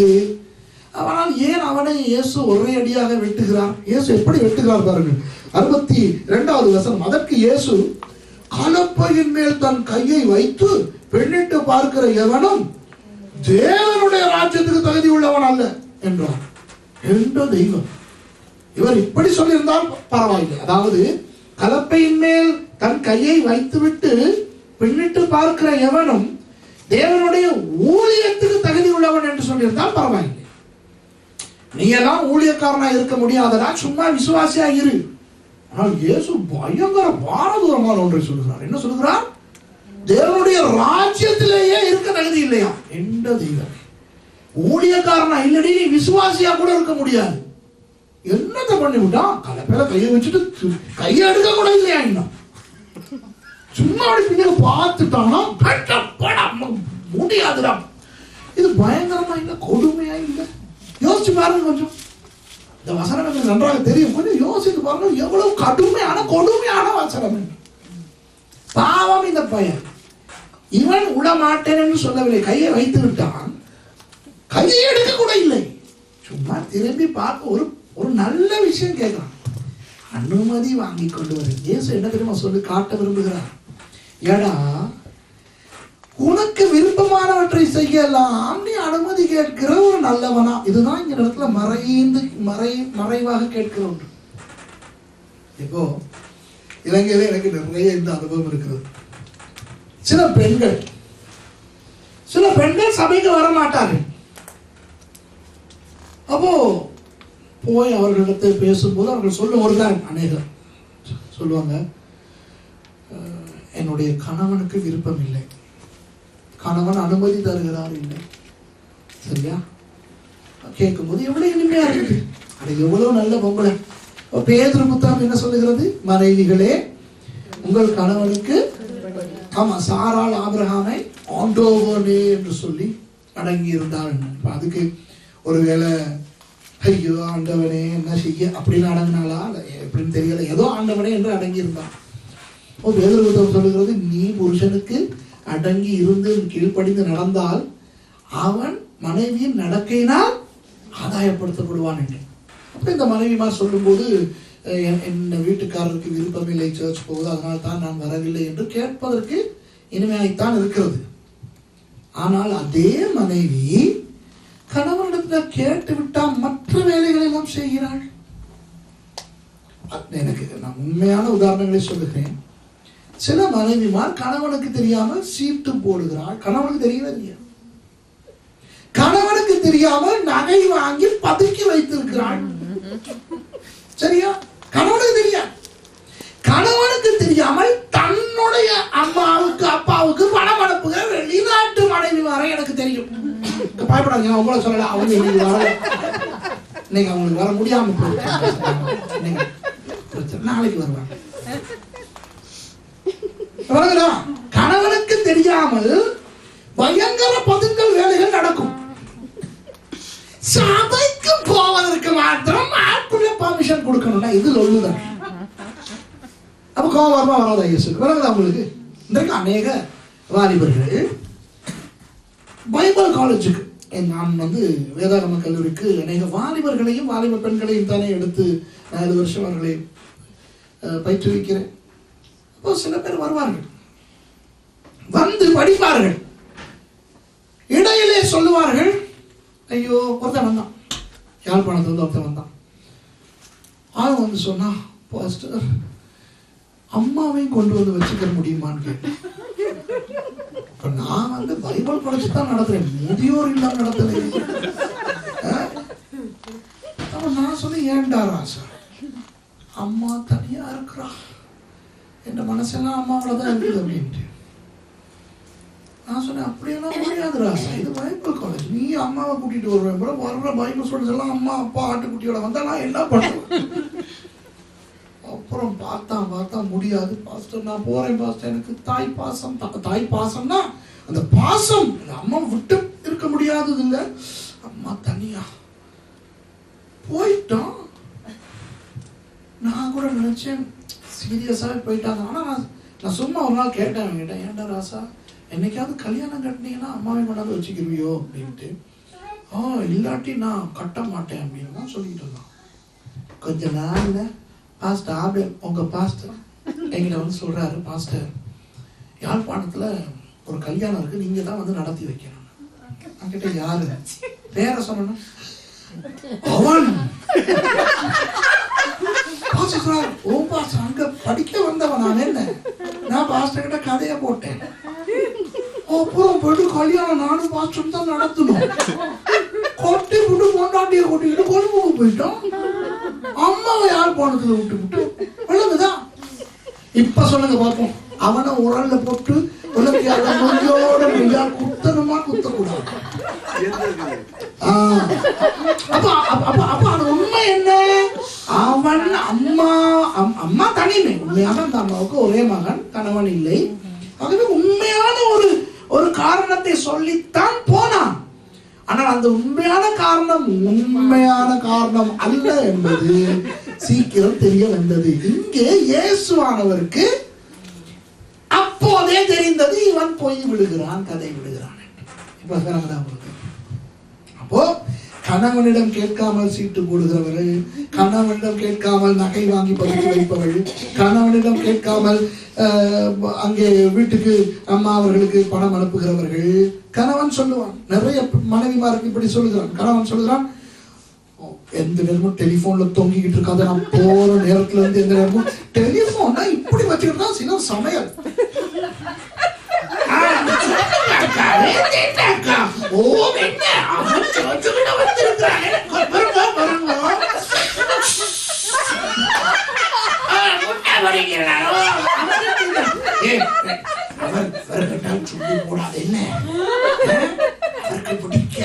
எப்படி கதை இதுல வச்சுக்கிட்டு சமைச்சுக்கிட்டு வந்துட்டாரு போல கிடக்குது.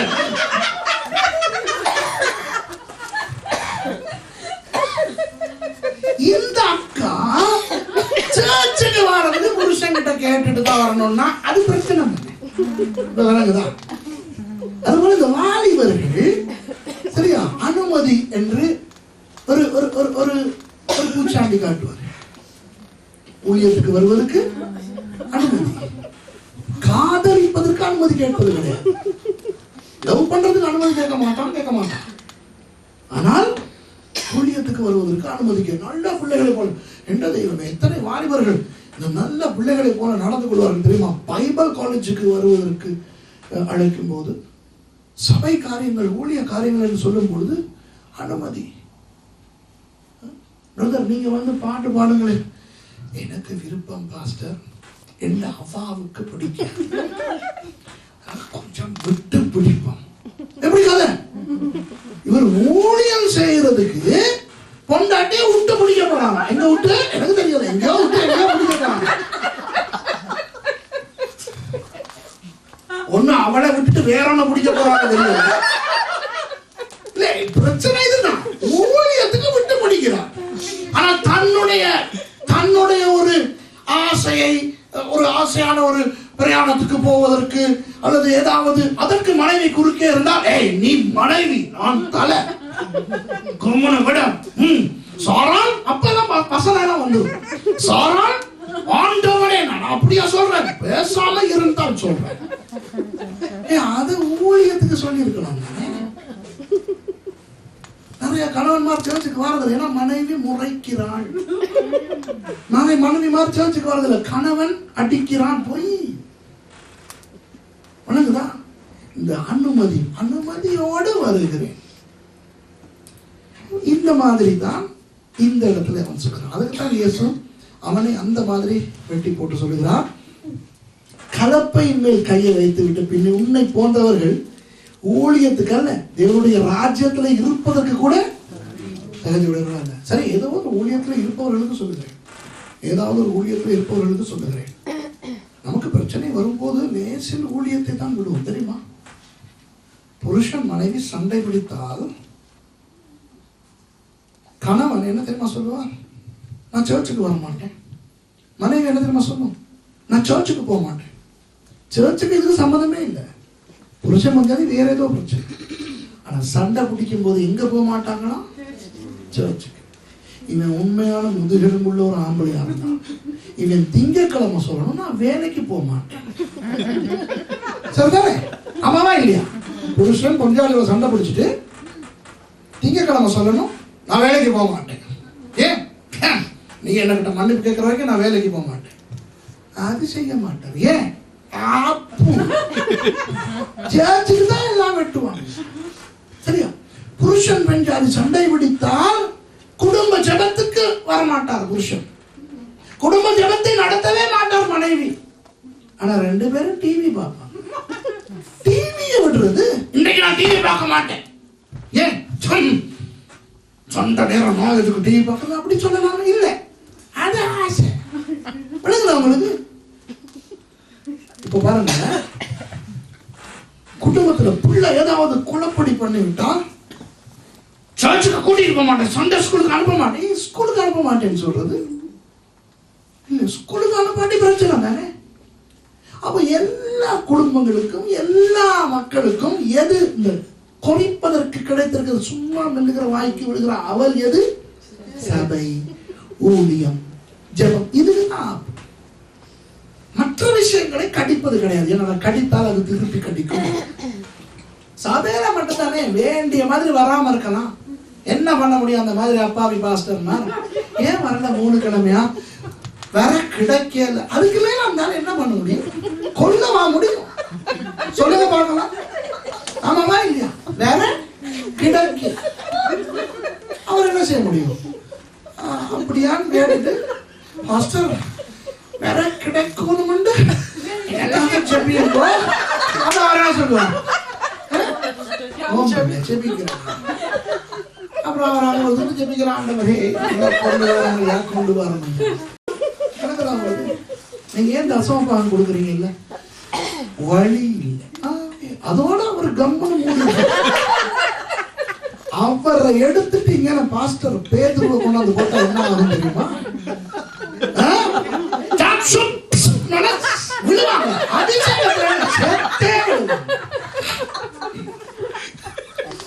இது பழைய ஏற்பாடு, புதிய ஏற்பாடு. அப்போஸ்தலர் 5ஆவது அதிகாரம்.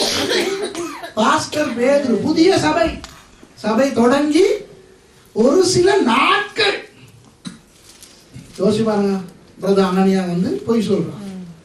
அப்ப பேதுரு அப்படியெல்லாம் சொல்லிட்டா பக்கத்துல நான் இருந்தா சொல்றேன் பேதுரு கிட்ட, பாஸ்டர் என்ன பாஸ்டர் இப்பதான் சபை தொடங்கி இருக்குது, இவங்கெல்லாம் புது விசுவாசிகள், கொஞ்சமாவது கொடுக்கறத பாருங்க. நீங்க கொடுக்காத பார்த்து இப்படிதான் பண்ணாதீங்க. கொஞ்சமாவது கொடுக்குறாங்க இல்லையா?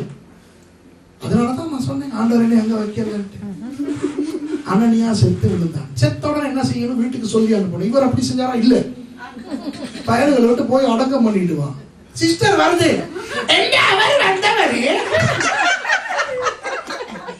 எப்படி அக்காவுக்கு தெரியாது. சமாளிச்சு பாஸ்டர் கேட்கிறாரு, என்னமோ வித்தீங்களா, எவ்வளவுக்கு வித்தீங்க? அவர் சொல்லி இல்லையோ, சொன்னவரா நீயும் சொல்லு, சரியா பேசிக்கிட்ட மாதிரி சொல்லுச்சு. உடனே பாஸ்டர் என்ன சொல்றாரு?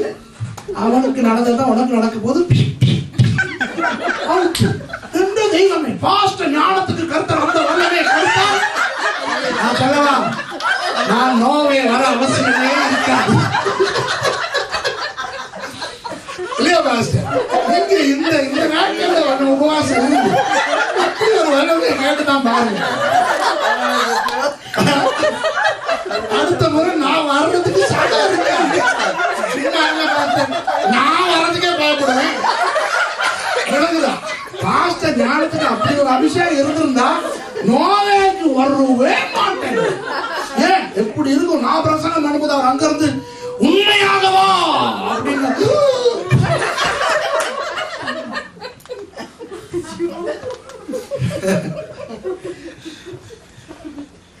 ஆகவே இப்போ ஆண்டவர் என்ன தெரியுமா நமக்கு சொல்லுகிறார்?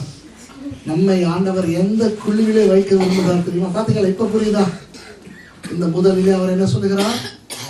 ஒருவன் தானாக வந்து கேட்கிறான். இந்த உலக ஆசைகளை பார்த்து, இந்த கவர்ச்சியை பார்த்து விட்டு உண்மை பின்பற்றி வருகிறேன். இப்படிப்பட்டவர் எனக்கு தேவையில்லை. உண்மைதான், எனக்கு அறுப்பு மிகுதி வேலையாட்கள் வேண்டும். ஆனால் என்னை போன்றவன் கவர்ச்சிக்காக ஊழியத்துக்கு வருகிறவன் தேவையில்லை என்று அவனை விட்டு அவனை அகற்றுகிறான். நரிகளுக்கு குழிகளும் ஆகாயத்தில் கூடுகளும் உண்டு, எனக்கு தலை சாக்க இடமில்லை என்று அந்த ஊழியத்தில் கஷ்டமான பகுதியை சொல்லி அவனை வெட்டி விடுகிறான். திரும்ப ஒருவனை அவர் அழைக்கும் பொழுது அவன் என்ன சொல்லுகிறான்? என் தகப்பனை அடக்கம் செய்ய என்னுடைய பொறுப்பை முடித்து விட்டு வருகிறேன். என்ன சொல்லுகிறான்? அதெல்லாம் சரி வராது. எனக்கு நீ ஊழியனாய் வர வேண்டும் என்றால் பொய்க்கு பொறுப்பை சாட்டாக வைக்கப்படாது. மரித்தோர் தங்கள் மரித்தோரை அடக்கம் பண்ணட்டும். வேறொருவன் வந்து சொல்லுகிறான், நான் வருகிறேன், முதலில் அனுமதி வாங்கி கொண்டு வருகிறேன். என்ன சொல்லுகிறான்? கலப்பை மேல் கையை வைத்து விட்டு பின்னிட்டு பார்க்கிறவன் ஊழியத்துக்கு அல்ல, தேவ ராஜ்யத்துக்கே தகுதியானவன் அல்ல. ஆகவே மன உடைவுகள், சோர்வுகள், வேதனைகள் இவற்றால் யாராவது நீங்கள் செய்த ஊழியத்திலிருந்து இறங்கி இருந்தீர்கள் என்றால் தயவு செய்து உடனே ஏறி விடுங்கள். ஏன் தெரியுமா? ஊழியத்தை செய்துவிட்டு என்ன காரணத்துக்காக திரும்பி பார்த்தாலும் தேவ ராஜ்யத்தில் இருப்பதற்கு கூட அது தகுதி அல்ல. கடந்த பிப்ரவரி 10ஆம் தேதி இடத்துல படித்த பழைய மாணவர்கள் எல்லாரும் வந்தார்கள். நான் பாஸ்டராக அபிஷேகம் பண்ணப்பட்ட 29வது ஆண்டு நிறைவை கொண்டாடினார்கள். அந்த நேரத்திலே ஆராதனை செய்து கொண்டிருந்த பொழுது கர்த்தராகிய இயேசு அப்படியே சிங்காசனத்தோடு அங்கே இறங்கினதை நாங்கள் அனைவரும் கண்டோம். நான் அப்படியே கிட்டாரை கலற்றி போட்டுவிட்டு மேடைக்கு வந்து அடின்னு அடித்து அப்படியே முழுக்கால் விழுது அழுது. ஆண்டவர் எனக்கு என்ன தெரியுமா சொன்னார்? சுரேஷ், இந்த கொஞ்ச நாளாக நீ சொல்லிக் கொண்டு திரிகிறாய், நான் இப்போ மரித்தால் கூட நிம்மதியாய் போக தயார். ஏனென்றால் நான் அநேக ஊழிய விடயங்களை நிறைவேற்றி விட்டேன். சபை தொடங்கி விட்டேன், ஊழியர்களை ஏற்படுத்தி விட்டேன், உருவாக்கி விட்டேன். உண்மையிலேயே என்னுடைய சபையை நான் நடத்த தேவையில்லை, அதை நடத்த நல்ல நல்ல ஊழியக்காரர்களை கற்றுக் கொடுத்திருக்கிறார். வேதாகம கல்லூரியை கூட நான் நடத்த தேவையில்லை, நான் நன்றாக நடத்தி கொண்டிருக்கிறார்கள். நான் பெயருக்கு தலைமை போதகராக அதிபராக இருக்கிறேன். ஆகவே நான் இப்போ மரித்தால் கூட நான் நிறைவேற்றி விட்டேன் என்னுடைய பொறுப்பை என்ற ஒரு திருப்தியிலே நான் சாகவும் தயார், எனக்கு போதும் என்று நான் அடிக்கடி சொல்லியிருக்கிறேன். கர்த்தர் சொன்னார், இப்படியெல்லாம் நீ சொல்லிக் கொண்டிருக்கிறாய், ஆனால் ஒன்று சொல்லுகிறேன், அறுப்பு மிகுதி வேலையாட்கள் குறைவு. நீ ஒன்றும் நான் உன்னை குறித்து வைத்த எதிர்பார்ப்பில் பாதி கூட நீ இன்னும் முடிக்கவில்லை. ஆகவே ஏதோ பெரிய சாதனை சாதித்தது போல நீ பேசுவதை நிறுத்து என்று கர்த்தர் என்னை கண்டித்து என்னை மனம் திரும்ப வைத்தார். பிப்ரவரி 10ஆம் தேதி. ஆகவேதான் நான் சொல்லுகிறேன், கலப்பையில கை வைத்துவிட்டு மனசோர்வுகள் வரும் பொழுது பின்னிட்டு பார்க்கிறோமே, அது ஆண்டவருக்கு பிடிக்காத ஒரு காரியம். ஆகவே கர்த்தருக்கு ஊழியம் செய்ய வேண்டும்.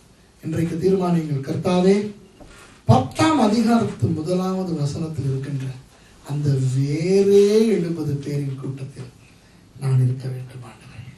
அந்த 3 கூட்டமும் எனக்கு வேண்டாம், வேறே 70 பேர் கூட்டத்திலே இருக்க வேண்டும். நான் நினைக்கிறேன் கர்த்தர் உங்களோட பேசி இருக்கிறான். எழுந்திருந்து கர்த்தருக்கு எங்களை அர்ப்பணித்து சொல்வோம். கர்த்தாவே, என்ன நோக்கத்துக்காக நாங்கள் ஊழியம் செய்ய விரும்புகிறோம் என்று உங்களுக்கு தெரியும், எங்களுக்கும் தெரியும்.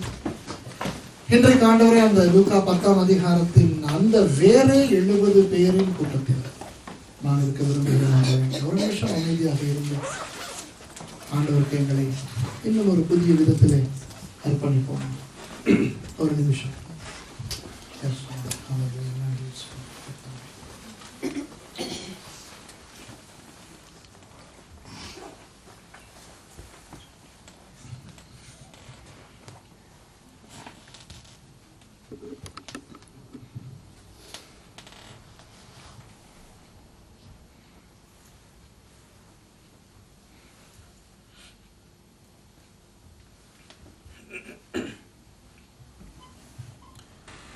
பரிசுத்தம் ஆண்டவரே, எங்களை ரட்சித்ததுக்காக நன்றி.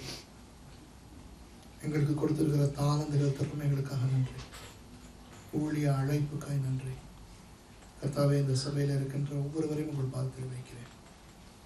இவர்கள் உங்களை நேசிக்கிறார்கள், உங்கள் வார்த்தையை நேசிக்கிறார்கள், ஊழியத்தை நேசிக்கிறார்கள். அதனால் தான் உங்களுக்கு கூட்டத்துக்கு வந்திருக்கிறார்கள். ஆண்டவரே, நீங்கள் அவர்களோடு பேசியதற்காக நன்றி.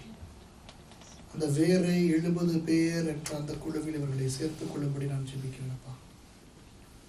கர்த்தாவே, அவர்கள் அந்த குழுவிலே ஏற்கனவே இருந்தாலும் உங்களுக்கு ஸ்தோத்திரம். அதை விட்டு வெளியே வராதபடி அவர்களை காத்துக்கொள்ளுங்கள். ஒருவேளை 9வது அதிகாரத்திலே பார்த்த அந்த 3 குழுக்களில் இவர்கள் தெரிந்தோ தெரியாமலோ அகப்பட்டு கொண்டிருந்தார். அதிலிருந்து இவர்களை வெளியே எடுத்து கர்த்தர் பயன்படுத்துகின்ற அந்த பாத்திரங்களாக மாற்றும்படியாய் நான் ஜெபிக்கிறேன். பாஸ்டர் உட்பட இந்த விசுவாசிகள் ஒவ்வொருவரையும் ஆசீர்வதிங்கள். இந்த சபை இன்னும் அதிகமாக தேவனுடைய சித்தத்தின்படி செயலாற்ற நீங்கள் உதவி செய்யும்படி ஜெபிக்கிறேன். இயேசுவின் நாமத்தில் பிதாவே. ஆமென்.